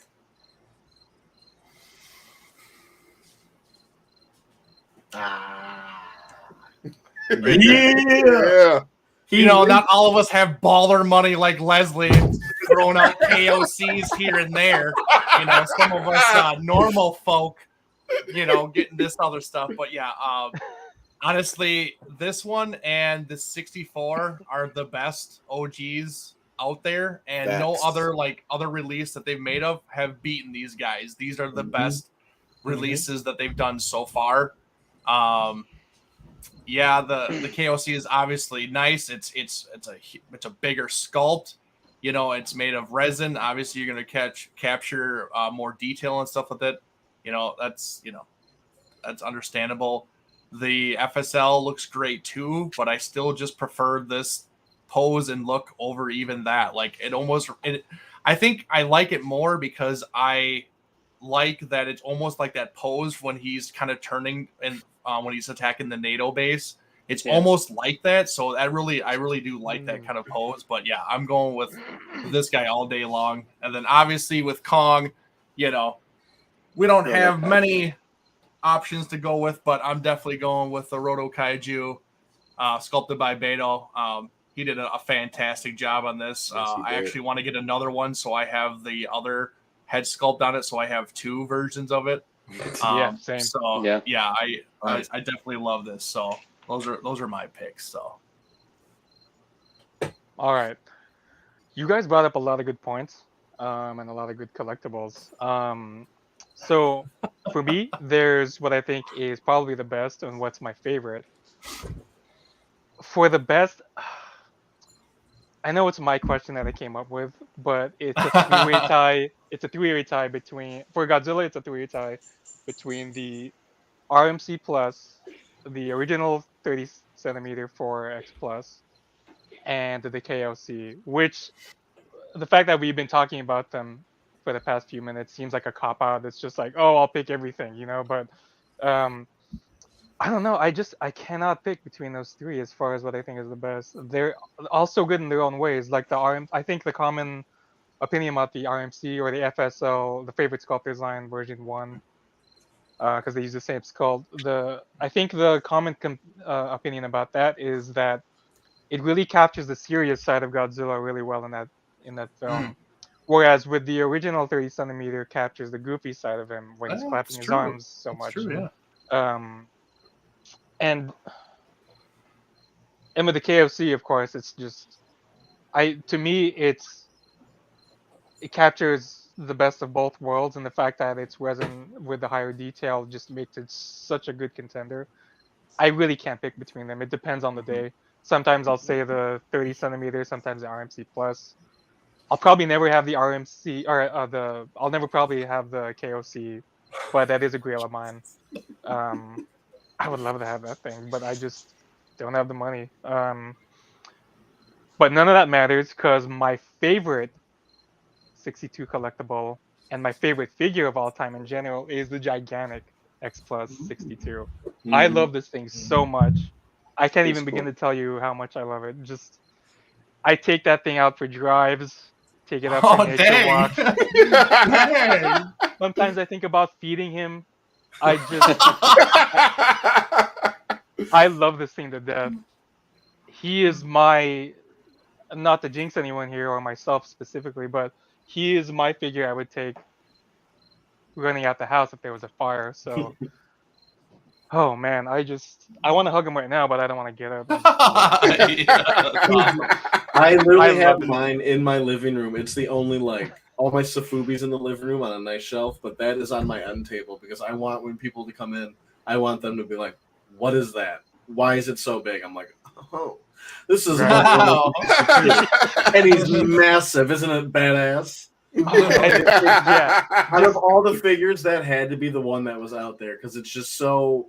It's my Godzilla. It's so goofy. It's giant. I can't believe I didn't mention it, but yeah, that's right up there with the 30 I agree. It's great. It really is. And another point that you made that was like perfect. The RMC is, or the FSL is his most serious look. He looks very, you fear the Yeah, he fight. does. And the 30 centimeter is the goofiest version possible. Yeah, And that's I think so that's so funny that he said that because I completely see that now. Like it really is. Yeah. Yeah, that's why I just can't choose between those three. But I know no matter how much I debate between those, they just never beat this thing for me. I know not everyone agrees, but this dude's my son. I mean, he's like my kid, so I don't know. I have Oh a lot my of other God. gigantics on the way on pre-order, and even then, he's still going to be the centerpiece Oh, of yeah. my collection. That's just how much I love this Do you- figure, do you- this suit. Do you have the standard or the Rick? This is the standard. Just because he's also my first X Plus gigantic ever. Same So here. So, yeah, well, I okay. I Mine just too. had to grab any version of him. Awesome If I had collector? to choose though, if I had to go, oh sorry, who was? Cody I don't said know if something. anyone was trying to say something. Did you get him from Awesome Collector like 3 years ago? When No, Jason had an actually, incredible sale? oh dude, $300. That's what I Oh got, my and I was God. like, yeah, $300 time to get a for him gigantic. back then. oh my goodness, Good old days.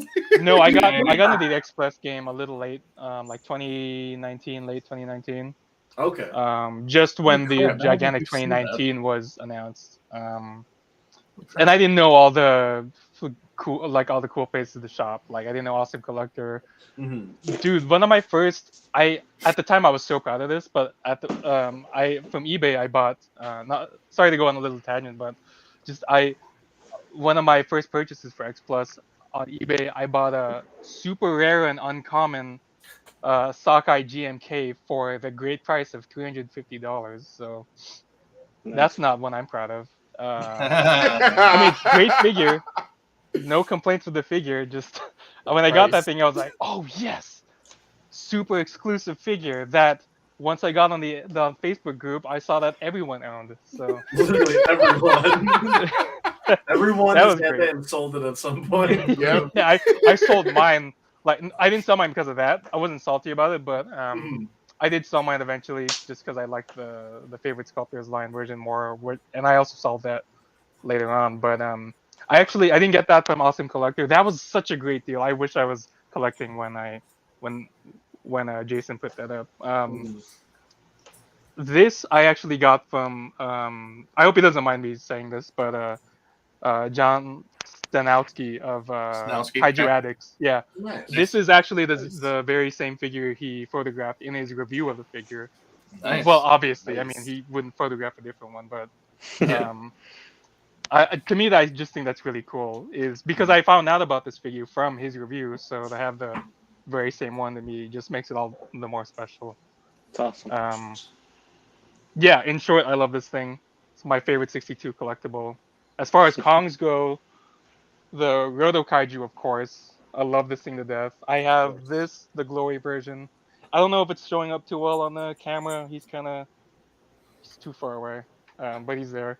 I love that thing. I want another version There you go, Aaron. with the other head. Paint So, oh yeah. I Movie love that color, thing. man. Come on. You know what? I do want to paint the glory version. Maybe like a light blue, glow in the dark paint. I don't know what I want to do yet, but I do want to paint him someday. Yeah.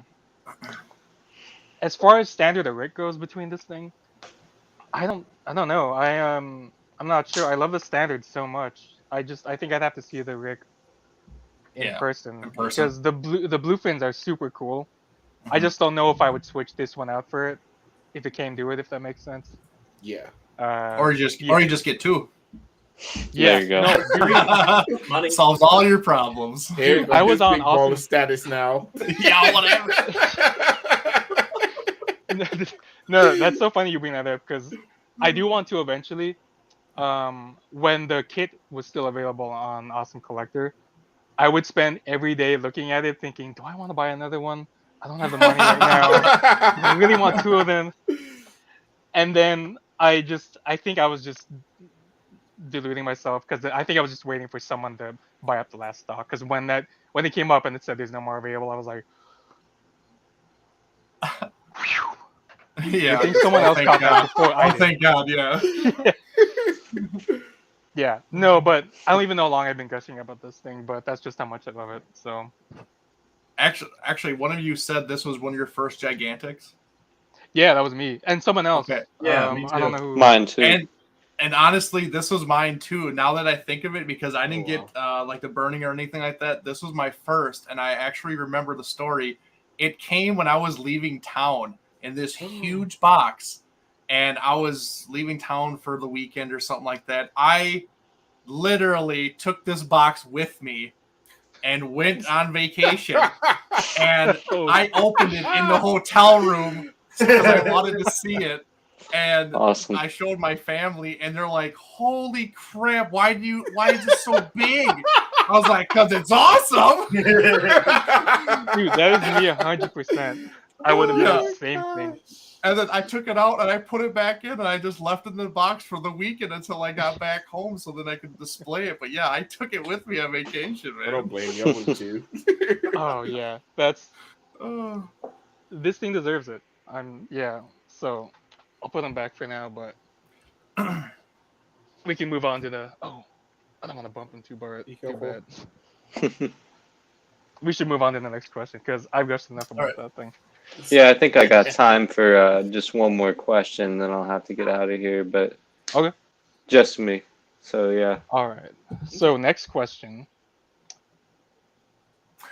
It took a really long time for Godzilla to show up in another movie with King Kong after this one. Would you have wanted to see Godzilla and Kong fight more, or do you think it's more special that their appearances are limited? Do you want to start, Eric? Yeah, sure. So to be honest, no, I don't. I think what we got is special enough. I think if they do it too many times, that it's gonna lose its luster, and it's not gonna be as special as it was in '62 or in 2021. Because then we're just gonna be repeating it over and over again, and it's gonna turn into Godzilla versus King Ghidorah, or Godzilla and Mothra, or Godzilla versus Mechagodzilla. Like, if we keep doing it, it's not as special. And just seeing these two on film and on the screen at the same time, like, it means a lot, just because of where they came from and where they started. And I think if they just do it too much, it's not going to mean anything. So I love that they built it up from 2014, and then we finally got it in 2021. And then obviously, back in the day in '62, nobody was expecting that. There was no build up. It was just like, boom, here we go. The two iconic, big monsters are going to duke it out for the first time ever. So, yeah, I honestly don't. Honestly, I still think it would go one way, but I'm gonna save that explanation towards the end. But yeah. All right, fair. What about you, Adrian? To be honest, Leslie hit it right on the head for me. I was going to say he read my mind perfectly. I would just love to see in the Heisei era between the '76 King Kong and specifically 1984 Godzilla. Especially the way both of those films, the tone of those films were, how Godzilla was back to his roots, a more serious film. Same thing with '76 King Kong. He was more serious and really dark film. Seeing a Heisei version of both of those two duke it out would have been incredible. And no, we don't know what Godzilla's, I guess, quote unquote, fighting abilities was in 1984, but we saw what Kong did to a snake. So it would have been interesting to see 1984 and '76 King Kong duke it out. I would have loved to see that. I think very good comparison. Come on now. I think a lot of us wanted to see that because that VHS cover. I know that was it for me. I don't know if Yep. you know what I'm Yeah, talking yeah. about. Exact. Yep, that too. But the VHS cover of the purple 76 Kong, the green 84 Godzilla, and I think it was like a 73 Godzilla actually burning the city down in the background with like a 76 Kong back there. I don't know. I looked at that cover a lot, obviously, Yeah, I did too. and I thought that would have been an awesome fight as well. And I don't think they should do it too many times, like you said, Eric. I think what warrants a movie like this to be made, a crossover, a blockbuster, like this big, is if we have something to offer it better, like special effects wise. Like I feel like it's got to be top notch special effects every time for what the era has to offer. And I would have loved to see an '80s one like you guys, a Heisei, Godzilla versus Kong. I think it would have been, you know, different, maybe a little less goofy than what we, or try to be a little less goofy than what we got in '62. But I think it's really cool when they bring these to new levels for cinema with the special effects. So I think once the special effects upgrade so far, it could be done again, but it needs to be done right, and it's definitely special, like you said, Eric. What about you, Cody? So while I think a Heisei Godzilla, like a later Heisei Godzilla versus a Kong, would be a pretty good fight, especially if they made Kong like up to the superpowered level of Godzilla at that point. I think what they did was perfect. They did everyone else way over to death. I love Mechagodzilla, but we've had a lot of Mechagodzilla. They did King Ghidorah to death. They did Mothra to death. Then they bring in they create a new kaiju, and it's kind of hit or miss. Half the time it's great, half the time people really don't like it. With Orga, some others. I think the 60-year buildup, they just put it in the background. They'll fight one day. They'll fight one day. And then in 2014, we got the first hit, and we knew it was coming. And then there was that long buildup towards it. I think that was perfect. That is like such a good end boss to me. Yeah. And finally, Godzilla fights King Kong again after all this time. I think they did it perfectly. I can't complain. I think it would have been a good movie in the Heisei era, but I think this was definitely the route to go. Yeah, I totally agree with that. I wouldn't have minded a Heisei King Kong versus Godzilla, but part of me is glad that they didn't, just because the long wait made it all the more special to me. Mm-hmm. Especially considering the timing. I think it was the first blockbuster shown in theaters during the pandemic. Is that correct? Something like Something that. like that, yeah. Yeah. Brought back to the movies. Yeah, it brought people back to the Yeah. movies. It brought people to HBO Max, which, to be honest, I didn't care about many streaming services before that. And I got HBO Max because of that movie. Just the pure hype, the pure buildup from the absence of Godzilla fighting King Kong. It probably wasn't intentional at first, and then the longer it went on, the more people just didn't want to do it because they didn't want to do it wrong. But the fact that they did it in the MonsterVerse, whether or not you like the movie, I think it brought in so many new fans that it was just really well timed as far as pop culture goes, because both their statuses in pop culture, Godzilla and Kong, they were a little on the dip in the past decade before the MonsterVerse started. Even when the MonsterVerse started, not a lot of people were a little lukewarm on 2014. I personally really like that movie, but I know a lot of people don't, and the reasons for that are understandable. But then Kong Skull Island came out, Godzilla King of the Monsters came out, and the wait for Godzilla versus Kong. We had to wait a little bit more because it was delayed about a year, I think, right? Or like 6 months or Yeah, something like that. Yeah. Yeah. something like that. Yeah. So then I think that only added to the hype, which to me was perfect. If it released in the original release date, it probably still would have been big, but something about it was just a perfect storm of circumstances that made Godzilla versus Kong such a a special thing. Um, like I said, I wouldn't have minded. I wouldn't have minded more Godzilla versus Kong fights sprinkled throughout the eras. Probably would have been kind of a crazy and really hated one in the Millennium series if they did that. But I can't Yeah. even imagine like Final Wars Godzilla versus a Final Wars Kong. That would have been crazy and probably not in a good way. But um, yeah, I don't. I think the way it turned out was I would have. I preferred it to stay that way. I think. And I'm kind of glad. I don't know if you guys have heard, but there are rumors that the Godzilla versus Kong sequel probably won't really have Godzilla in it, and I'm glad it's not just another follow-up to Godzilla versus Kong. I think it's too soon. Yeah. Yep. So I agree. It should be an event. It shouldn't be a thing that happens so Continuously. sparingly that Yeah. just that you take out all the excitement of it, and it's just like, oh, another Godzilla versus Kong sequel. Like that's what happened to a lot of franchises, like the Transformers movies. Yeah. It was Yep. happening with the Alien movies for a while. Just any big franchise, they turn into zombies, and I really hope it doesn't happen with Godzilla fighting Kong. I wouldn't Um, mind it if it was like a two-part Godzilla vs Kong movie, which I mean they could still yeah. build off of it. Hmm.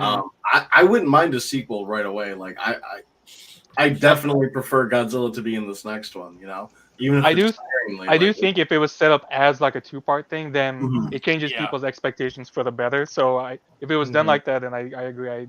I would mind seeing that. I do like that idea. I think they, yeah, Um, like you said, they have to build it up again, but I think they have to do something with Kong to kind of build him up again. Mhm. Just because of how we saw it end and everything like that, that they have to make him, larger than life again, to go against Godzilla again. I can see that. You know he's gonna get some dumb power up in this movie now. Oh god, that's dude, when too bad. I'll be honest, when he got I guess spoilers for who hasn't seen it, but if you're a Godzilla fan Yeah. watching this, Yeah. why Good haven't you seen lord. Godzilla versus Kong Yeah. yet? So anyway, um, at the end of Godzilla versus Kong, when Kong got revived, I legit thought that's where he was gonna get his thunder powers. Like, Oh really? hey, they explained Oh it. no! Yeah, I was like, oh, they're talking about energy. Oh They're no. about to pump him back Oh my to life. goodness. This is the moment, and then it just didn't happen. So whatever. I'm That not would be mad. hilarious. Thank God. But they Yeah. did call back to him getting quote unquote. Well, no, he just got revived. Never mind. Ignore me. Yeah. I think that was sort of like Thunder gives him power, just in a different way. So Yeah. whatever, Yeah. Yeah. it's fine. But continuing off of that brings us to our next question. Do you think Godzilla vs Kong is a respectable successor to the 1962 film? And whatever your answer is, do you want to see them fight more like that? Do you want them to fight in a different style of movie? What do you think, Cody? No, I definitely think they knocked it out of the park with this one. I don't want to see any other type of fight. I think what they did for the 62 film to the 2021 film was a very good. How do I explain that? It was just it was great for it.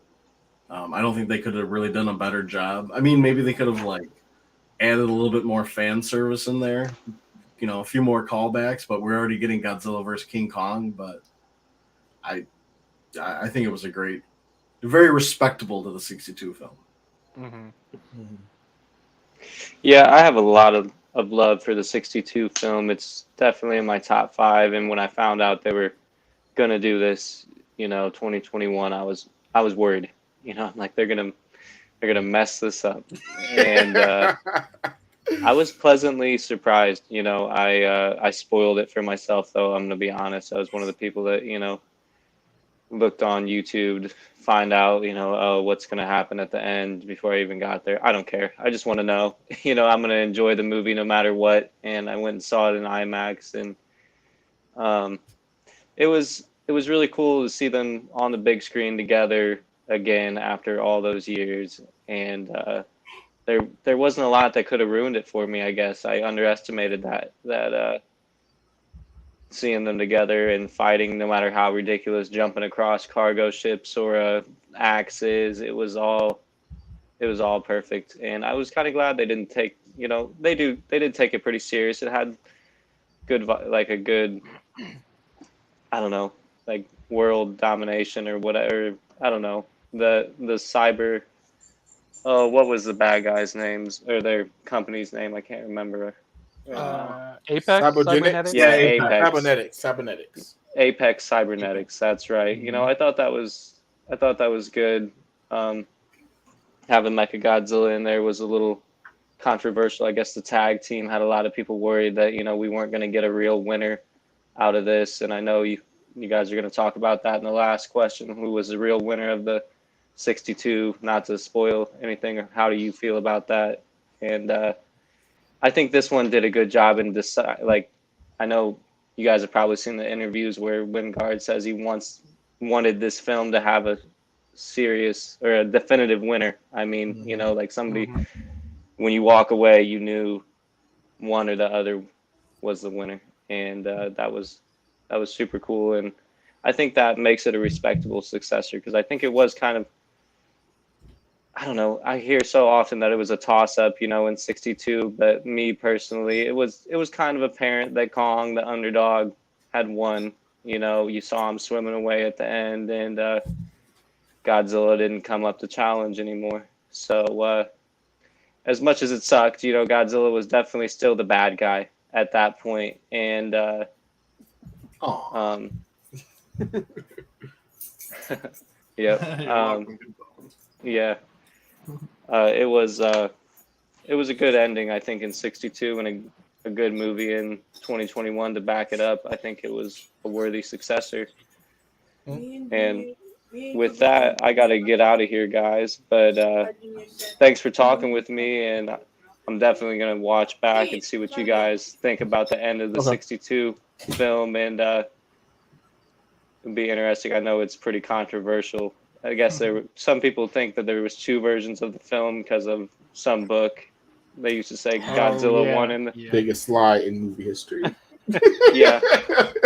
We all I have guess that Before you word. go, you believe that, right? Like we all believe that rumor. That Yeah, we did. And I looked into it, and really the only difference is the roars, right? Because there's two roars at the end of, there's a Kong and a Godzilla roar together at the end of the Japanese version, whereas in the American cut, it's just Kong roaring. Mhm. And I mean, it's kind of I don't know, it's not always this way, but you guys have probably heard the title of the movie, whoever's name is first is probably going to be the winner. Yeah. I don't know. And it was, I think that applies here in '62 as well, and it did in 2021, and it's a awesome successor. Like, that's what we're talking about. So thanks again, guys. I'm going to be Thanks, watching. man. See you later, man. Thanks, You man. guys got to check out the shirt before Ooh, I go. Ooh, Oh. sweet. representing. Heck yeah. That's awesome. Good See night, you guys. See you, man. Good night. So I guess Then I'm there was next. 4. So to answer the question, again, now Leslie's in my head today, apparently, Get those because He demons does out, that. He bro. does that. Get those he, demons he, out. he said the exact same thing I was thinking. Even though the human story for Godzilla vs. Kong was very lackluster, the fighting alone made that movie a great successor.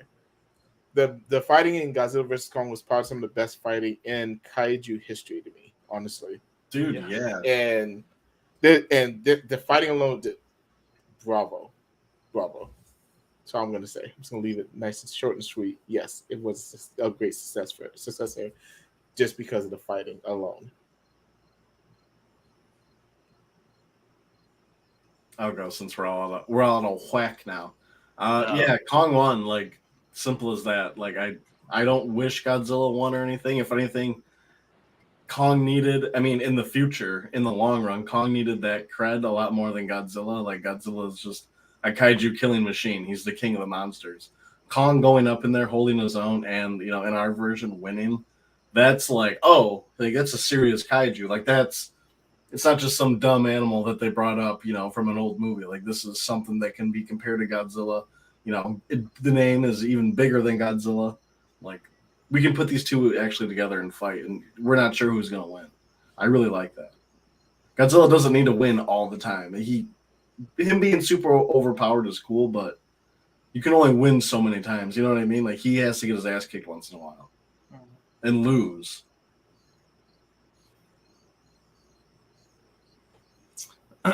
Yeah. I mean, I agree. It was a good successor movie. I thought they executed it well. Like you guys said, like the fighting alone was great. I think the best moments was when they were fighting in the water. Like that was something that was completely awesome. different that we hadn't seen in a kaiju film. Was you could actually see them fighting in the water, or just in general, you could actually see them fighting Thank instead you, of just Monsterverse. darkness. You know, Oh, mercy. Yeah. like jeez.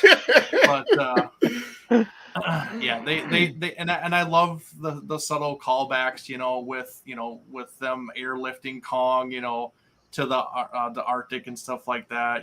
Call back to the '62 when they airlifted him with the balloons and stuff like that.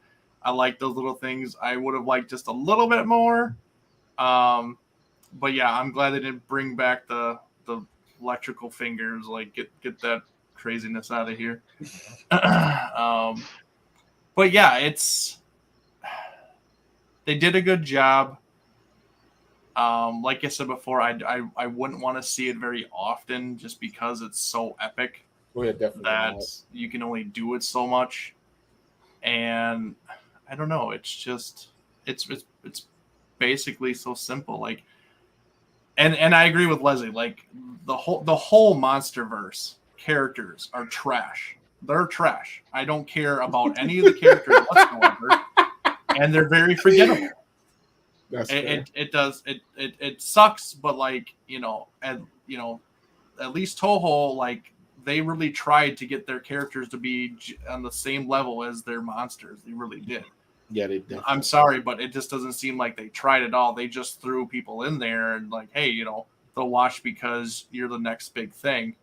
No, I'm sorry. Like you did nothing for me. That's my only gripe with the whole MonsterVerse is the whole characters. They all suck, and they're garbage. But the kaiju action is great. I thought it ended well. It ended like it should have ended, to be honest. I don't know if they could have really ended it anyway. Yes, they both got their licks in, and they both kind of won, a round, if you could say that, No, and then there was one kind of definitive winner. There really is, but it's not like they had to get rid of one. They can still be around. They can still have their moments, and they can still have their, time to shine. But there can also still be a winner. And I like that. Like they really didn't do either of them wrong, but you still knew who won. So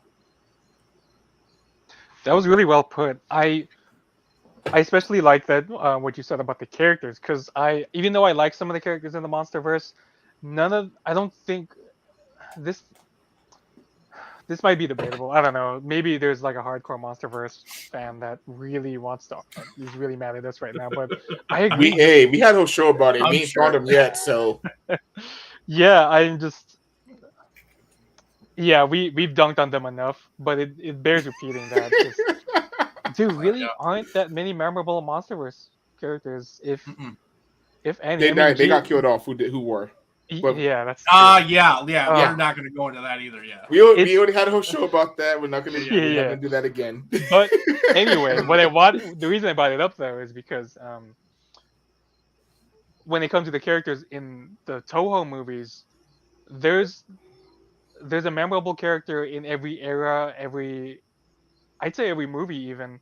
Like with 62, automatically I think of Mr. Taco, the Corns guy. I don't even know his name. But yeah, you can think of a really memorable character for a really good reason. For the Heisei movies as a whole, obviously it's gonna be Megumi. What's her character's name? Megumi Odaka or Miki. Yeah. Yeah. That was a really bad example on my part because I couldn't even remember her character's name. But I think I just have a lot on my mind right now. I remembered her real name. I think that counts for something. But yeah, there's just the memorability factor is another part of why King Kong versus Godzilla, the 1962 film, is so fondly remembered. And in that regard, I think Godzilla versus Kong 2021 does it really well because it captures that spirit, not exactly in the same way, but spiritually, it's so. Some people I've heard put it that this movie is basically like a modern day Showa film in terms of plot Yeah, progression, I can Yeah. see that. Yeah. wacky I could science. definitely see that. Yeah. Yeah, I can Yeah. see that. So, and that I agree with, which is why it works so well. They Mm-hmm. learned, I'd say, for the most part, Mhm. when it comes to the big monster stuff, they learned the lessons from 2014, from Skull Island, from King of 2019. the Yeah. Monsters. Mhm. Ain't All nothing the wrong with best. Skull Island, I'll tell you that right now. Don't even come at me, dude. That was the best film in the MonsterVerse until King Kong. I part of me doesn't want to disagree with you because it's just something about. Oh man, first of all, the kaiju action in that movie was just so well done in my opinion. Mhm. Regardless of what you think of the characters, personally, I like them. Especially the older comedian guy. I forget his real name. Oh, John C. Riley. Yeah, yeah. his character. Yeah. When you think of what it takes to make a good a good memorable character, I think he really fits the bill as far as the MonsterVerse characters go. There's Gia just because she has her characteristics that make her memorable. If she didn't Mhm. have those, I think though she wouldn't be as she'd be just another like Yeah. MonsterVerse Definitely character. more fodder. Yeah, yeah. So I hope they do more with her in the future. I'm excited to see what they end up doing. It looked like she had a lot of fun playing that character. Um, yeah, in that regard, I think the fact that Godzilla vs Kong carried the spirit of the Showa films as best as it could Yeah. Mhm. is the reason why I think it's such a good successor to that film. It's probably the best we could have got um, regarding the taking in the circumstances, Yeah. just everything going on, the pandemic, um, how people think Godzilla versus Kong, a modern one, should be. I'm sure everyone has their own idea of how a Godzilla versus Kong movie, like the perfect one, could be. But taking everything into consideration, I think what we got wasn't so shabby. So, No. and I totally agree with Adrian.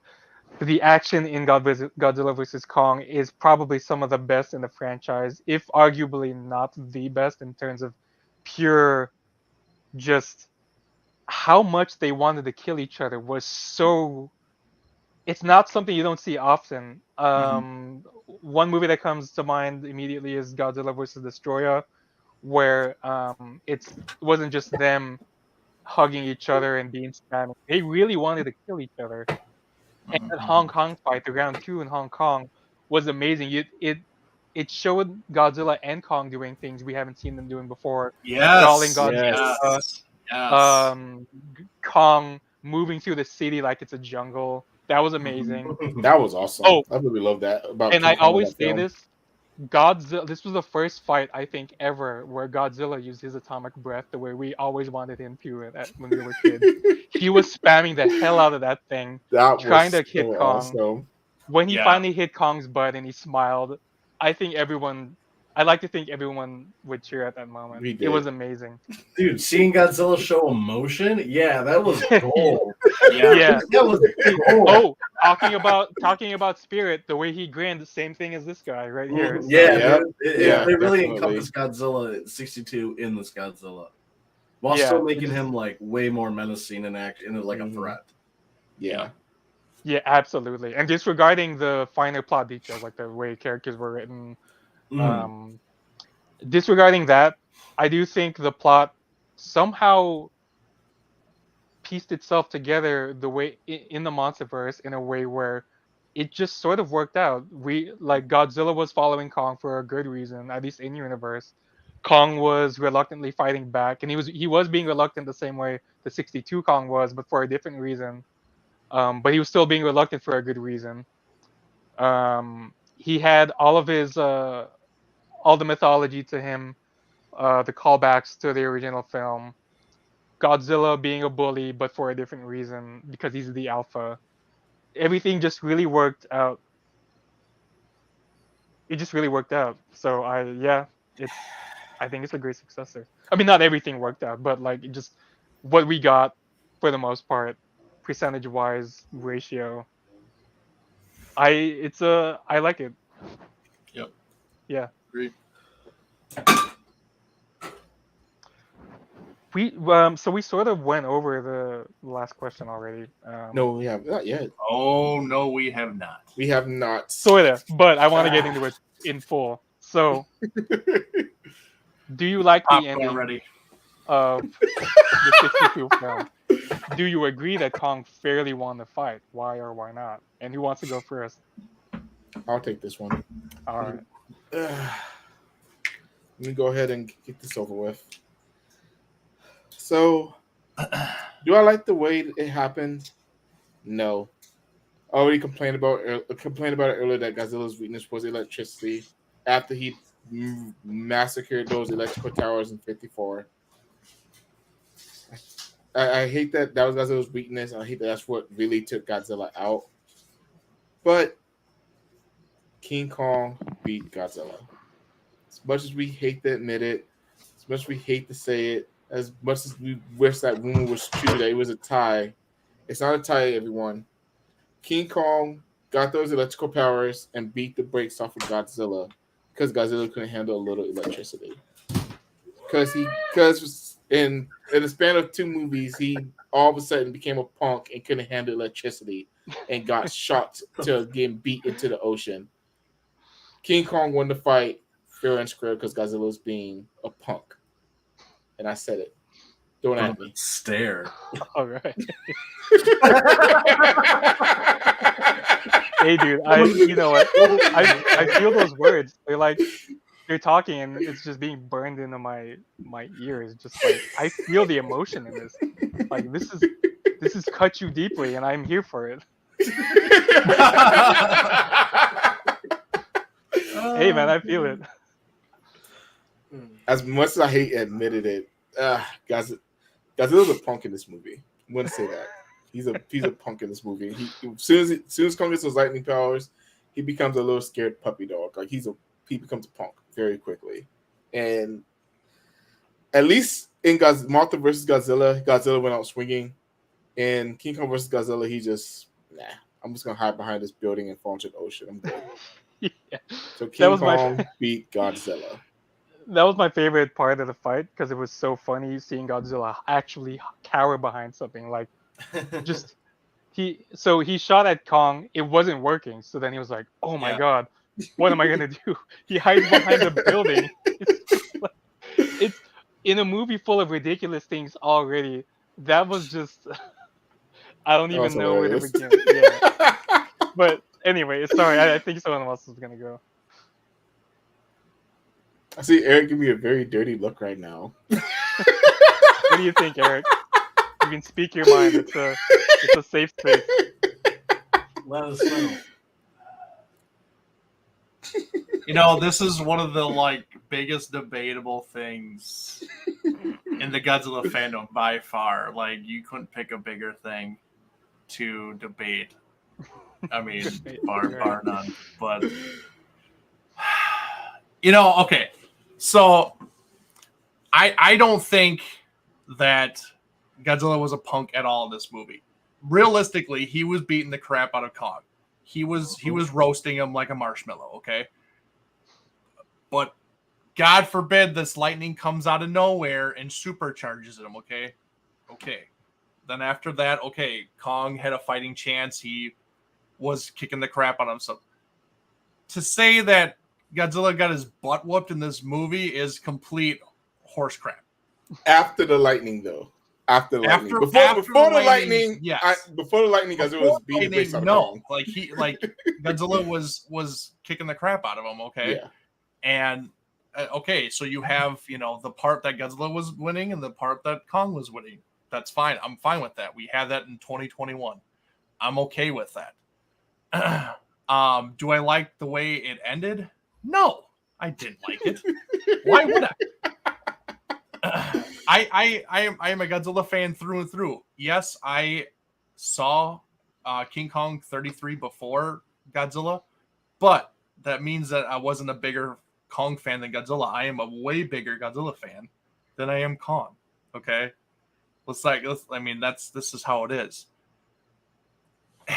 And it's so weird because, like we said before, like we heard that rumor about, oh, the Japanese version has it where Godzilla's winning and the American version has it where Kong's winning. I wholeheartedly wanted to believe that. Sorry, I don't do drugs. Never have. Loser. But yeah, it's like I really wanted to believe that till like today. Like I still want to believe like that was a true thing. And then learning about it, I was kind of deflated. I really was. I was like, God, I was like, really? Like we couldn't even get that. Now, I'll admit, Kong is the one who kind of is the last one standing. He swims away and stuff like that. But we could debate why Godzilla never came up. We could, I mean, you know, we really could. I mean, it could go anyway. But I will give props because Kong was swimming away last. You know, I you know, honestly, I could go where it was a draw, just because, like I said, at one time Godzilla was winning and another time Kong was winning, and then all of a sudden it's just they both fell into the sea and Kong was the last one seen. I don't know if it necessarily means that he completely won, but he was the last one standing. I'll give you that. Now, who knows? Maybe it was a contract thing where Kong had to be the last one, you know, seen. I don't know. But I want to believe that because, like I said, I'm a Godzilla fan through and through, but I still love Kong for what he is and, you know, what he brought to the genre as a whole, you know, and I'll give him his props. You know, he snuck out of this one by, you know, fraction of his hair. So. Hey, I'm not delusional at all, dude. I'm keeping it real with you. You can't tell me he automatically won and beat him overall, outright, everything. You can't do that because you know you're full of crap. I'm keeping it real. So I definitely think the right kaiju won as much as I hold on. Puppy. I definitely think the right kaiju won. As powerful as Godzilla is and the legacy that he's had, I don't think King Kong would have been like appreciated as much back in the kaiju like the Godzilla universe, if he didn't, you know, wasn't thought of as the winner out of this movie. God, what is talking? I just think King Kong really needed the edge, and he got the edge. I think it was kind of like a superhero movie or a Dragon Ball Z fight where Godzilla was Goku, and he just started out just beating the crap out of King Kong. King Kong was like, all right, well, I'm going to get a power up, and now the tables have turned. And I don't mind that. Like, I like that. I love Dragon Ball Z. I love that style of fight. Like, I love power-ups. I love transformations. That's all fine with me. And I think it did a lot to King Kong's legacy to, like, put him on par with Godzilla in terms of, like, oh, like, that's another, like, that's the powerful kaiju, like, Godzilla versus Gamera, Godzilla versus Kong. Like, those were always the dream matches, you know? Yeah. So, no, I don't have a single problem with King Kong winning. I think it is kind of silly he was weak to electricity, but, again, I'm watching a Godzilla film in the 60s. Like, what's believable? Yeah, King Kong was the right winner, Eric. It's okay. You can admit it. I admitted it. I said he won. He won. But like you I said, seem happy about it. It's not. I'm not going to be happy. You know, like I can say that and be legit. Like it's the same thing with Leslie. Leslie wasn't happy about Kong losing in 2021. I'm not going to be happy about Kong or Godzilla losing in this one. Like it's not going to happen. You know. But like I admit it. He won. He was the last one swimming away and everything. But to say that he like outright won and kicked the crap out of Godzilla, no, it didn't. Oh no, not at all. It's not even close. Godzilla realistically would always beat King Kong. Like, yeah, it's just how it is. Yeah, exactly. Yeah, there's really nothing for me to say that you guys haven't already. Obviously, I'm a way bigger Godzilla fan. I'm not mad at the idea of Kong winning, even in 2021. If he won there, if he did it fair and square, I would have been like, all right, that's cool. Um, part of, part of me thinks it is ridiculous that Kong won in the way that he did in the 62 film, but another part of me is just like yeah, he got a power up and it's thunder punches. Like Pokemon was big for me when I was a kid, and Mhm. seeing it was basically like a big Pokemon fight to me. Speaking of anime with Dragon Ball Z, just the fact that he pulled that out. Well, it was even him that pulled it out. It just sort of happened to him. But I mean, it was to me as a kid, the inner kid in me. It's just like, wow, that's whatever. We'll go along with it, and see where this goes. And the fact that he won after that, I'm I'm not mad at it. Weirdly enough, like if that happened in a movie now, it would probably get torn to shreds. But back And then, maybe that's why they had Godzilla win like he did, or make it end like they right? did, Yeah, because maybe it wouldn't have gone over very well. Now, no, God, no. You know, yeah. Not just Kong winning, but winning from a random power up that he didn't. yeah, A lot of people would say it's an undeserved power up, and then he wins, and then it's not like he killed Godzilla at the end of the yeah, 62 no, film, but for some reason Yeah, the the fact that they decided the point where Godzilla loses is when they enter his realm, the yeah, ocean. Realistically, like he would yeah, dominate anyone there. I yeah, think only really he had a stalemate with Batra. Um, I guess there was a. I think there's another Titan in the MonsterVerse that outdoes Godzilla in the water, but we haven't seen him in a movie. yeah, So yeah. yeah. Mhm. So I Never mean, seen other him in than a that movie. though, other than that, just Godzilla dominates in the water. So I really like that in Godzilla versus Kong, their first legit fight was in the water, and it was really clear who was winning there. I mean, Yeah. Godzilla would just he wrapped his tail around Kong and was just straight Yeah, up that's gonna what. murder him. Yeah, that's what you That done. was Dunzos. I Yeah, yeah, yeah. just I actually first time watching that, legitimately, I was like, oh my god, he's gonna murder Kong right there. He not only that, he's gonna suffocate him. It's Yeah. like, oh my god, he can't do this. Like Yeah, I he was like, can, but why he is this a can't do this. 3-year-old movie? Like this isn't a kaiju movie. This is just a straight up horror movie, at least from Kong's perspective. So just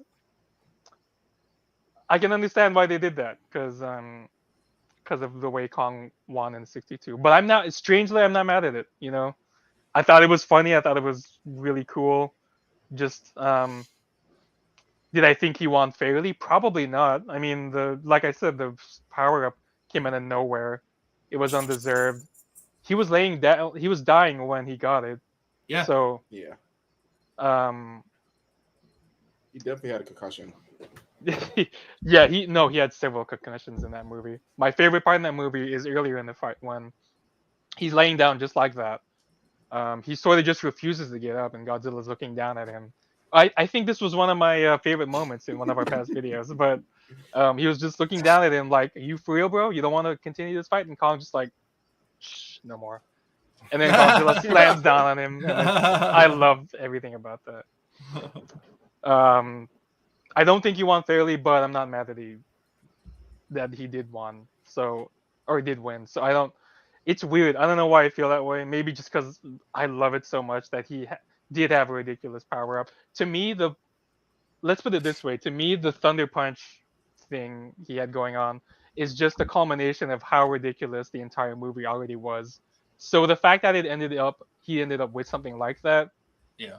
which is probably why I was okay with it. If the movie was a serious one and then he ended up with the lightning powers, I would have been like, that's kind of weird, but Yeah, I yeah. agree with that. That I would have agree been with really that. weird if they would have Yeah, went the so route. like imagine 55 and then suddenly a human like Ultraman shows up to save the day, like Yeah. that would have been really Some zone what is fighter this? stuff. Yeah. Like I don't know, but the fact that the movie is what it is and it ended that way is probably why I'm so okay with it. So Nice. yeah, I'm okay with Kong winning. I mean, as a kid, definitely I believed the whole thing about Godzilla winning in the Japanese version. because we couldn't watch it. So who would Yeah. you even like? Exactly. Yeah, so- Exactly. But Yeah. that's I'm okay with it. I hope if X Plus ever comes out of the 62 Kong, they probably will never do it. I hope one of them comes yeah. with a lightning effect just to Oh say my to gosh. everyone that hates it, like, hey, we love this so much, and we know you do too. So that's what I think about it. Oh my God, Leslie. Leslie's on it tonight. I haven't been paying attention to that. Oh my goodness. No, that's great. Like that's exactly why we're here, just to debate this kind of stuff. Yeah. This Yeah. stuff that's hard to talk about, or just People nobody get wants to butthurt talk about. about. Like, yeah, like it's okay. Like we all have different opinions. We all see things differently, and I'm okay with it. I want to hear other people's opinions or why you think this or why you think that. Like I'm okay with it. I am not going to get mad in any way, and it's all in fun. Yeah, that's the most important thing. Even when these debates get so heated, it's all in fun. I mean, Yeah. there are the weirdos who take it way too seriously, but then Mhm. none of us here in the stream, in the comments, hopefully no one in the comments takes Couldn't it be that me. seriously. Couldn't be me. No, yeah, that's just we wouldn't be here talking about this if we thought that way. So Yeah. Mm. I'm just really Exactly. glad we can come together with different Yeah. opinions, and the fact that we're coming together means we do agree on one thing, is that we enjoy the film in one way or another, and I Yes. think that's the most Yes. important part. Exactly. And that was the last question. I don't know if you guys wanted to talk about anything else or bring something back up from before. No, we pretty much hit on everything. Great job, man. Yeah, you Yeah. did. You did Awesome, a great job man. hosting. Some hard questions. Like I said, I had to do some homework. Making me think, man. I know, right? That was great. Yeah, no, and it's funny because I had slightly different questions before, but then I was like, no, I should go easy on them. It's Yeah, not, go easy. it's not deep. It's not deep. So Oh, like we're not in a philosophical debate. We're in a Yeah. wrestling match. So we're talking about two dudes slamming each other, jumping with ladders, basically. So yeah. Oh, in this That's case, all we care mountain about. tops. Yeah. yeah. Oh, Which it is funny that this never gets mentioned, but this is the first time we see Godzilla's drop kick. Technically. Oh right, yeah. That funky. Oh, I don't even. his It's little, not even really stop. his little motion. kangaroo kick, basically. His 3 FPS kick. Yeah, he pulls a Gorosaurus before Gorosaurus was. Yeah. Yeah, he sure did. He's He a was the OG, trendsetter. and then yeah. I'm not gonna lie, I do agree with Leslie on this, and I cannot wait for this show. I can't wait to talk about Marvel vs. Godzilla. That's gonna be fun. I want to be on that because I love that movie. Oh, sorry, go ahead. No, go ahead. You're good. No, I was just saying I love that movie. The speaking of figures I sold that I want to get back eventually is I originally had the 30 centimeter 64, which I think is one of the greatest X Plus ever. Oh yes, it is. It's funny. I even modded it to be. It was the original with the open mouth. I modded it to have the closed mouth. I sold nice. mine with the. I forgot who I sold it to. It was someone in the group. I felt okay selling it just because I thought one day I'm gonna have the Rick light up version, and I'll just modify that one. Mhm. One of them comes with the closed mouth, right? Or is it? The Rick is the closed mouth. The closed mouth, and Oh, is it? there's a second Yeah. Rick that has There's a that second has one. a lot of dorsal plates also. Is it closed mouth and light up in the same figure, or is it either or? It's the original. I think Leslie, correct me if I'm wrong, but I think the first original 64 Rick, it had both open and closed, and the second okay. Rick had the light up and the closed mouth. Yeah, whichever one has both of them, that's the one I want to get eventually. That's why I was so okay with selling it. Mm-hmm. Something about the translucent fins, even when the light up feature doesn't work anymore, the translucent fins just look so good in my opinion. So Just because I'm going for bigger and better, man. That's the only reason why. Says the one who sold one to Butch. Okay then. Oh my gosh. I guess on that note, we can get ready to wrap it up. Yeah. So I don't. We still didn't pick a date. I don't think we picked the date yet. But our next show is we going to did be already. a very fun, probably the funnest era in Godzilla history. Yeah. That's so 70 sure. It's going to Oh, be that's the next one. month. Yep. Yep. Oh, I'm gonna be on that. Yeah. I can't wait. I can't wait for that Fedora, show I either. have to be on it. Of course. Hold on, how do I do it? There we go. I did Yeah. it. And I gotta be there to rep Megalon. He doesn't get Who cares about Ron? Hey, figure of the year. You remember? Hey, Figure of the he's year. not lying. I'm not figure of the year. Recount. Oh, we want fair and square.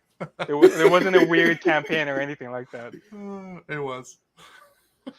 And of course, we're gonna have the problem child on with us. Also, Leslie Chambers would be our guest star for that show. So that show's gonna be wild. I know it is. Oh boy, can't wait. Yeah, he can And- give us those questions vocally this time. Oh, he is. He will. I know he is. He's probably already writing them down as we speak. Probably while he's watching. He's like, "What questions can I ask these fools live next month?" And then for that show, Mr. Samson West will actually be hosting. So that's gonna be Ooh, nice. that's gonna be very interesting. I can't wait to see what questions Samson has for us. Yeah. But I guess before we go, do we have any shameless plugs that we need to get out there? I don't know about shameless plugs. I just want to thank everybody for watching. Thanks for chatting with us on the live chat and everything, guys. I really do appreciate it. We do appreciate it. It's been fun. It was great talking about the film and stuff like that. Like we said before, it was great seeing and hearing everybody's opinions and stuff like that because they are all welcome. We don't care. So Except if you're Leslie, then we don't care.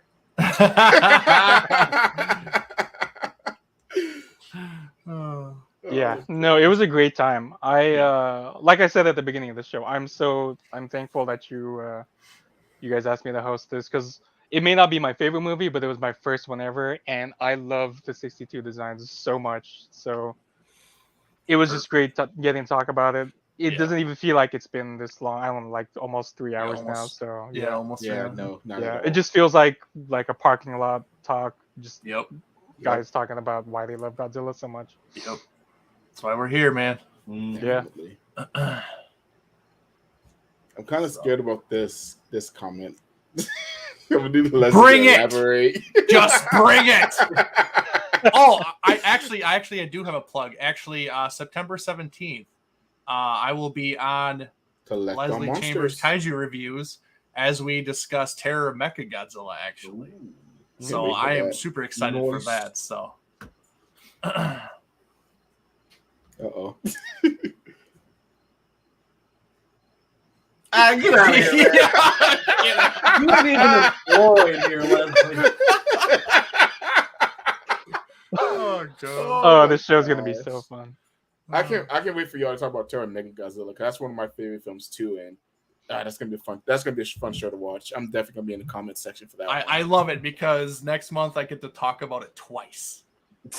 Yes. Love it. Did we pick a date for that show, guys, or not yet? I show? don't think Our so. show? Yeah, I was vying for the 24th. I think that's what I said too. The 24th sounds good. Yeah. So if that sounds good with everybody so far in here. Yeah. I'll be there. Yeah, I I don't think think it I was- have any. Okay. Yeah. I think it was good with Leslie too. I think we talked about it, so I think he's good for the 24th. So mark your calendars, 24th, the week after. Yep, that's 70 show. Finally, part 2 of our show series because I don't know about y'all, but I know as far as the show era, the 70s is perfection. It's fun. It's good stuff. Good stuff. All right, guys. Guess we ain't got nothing else. So have a great night, Kaiju family. Peace. Later, All right, guys. see ya.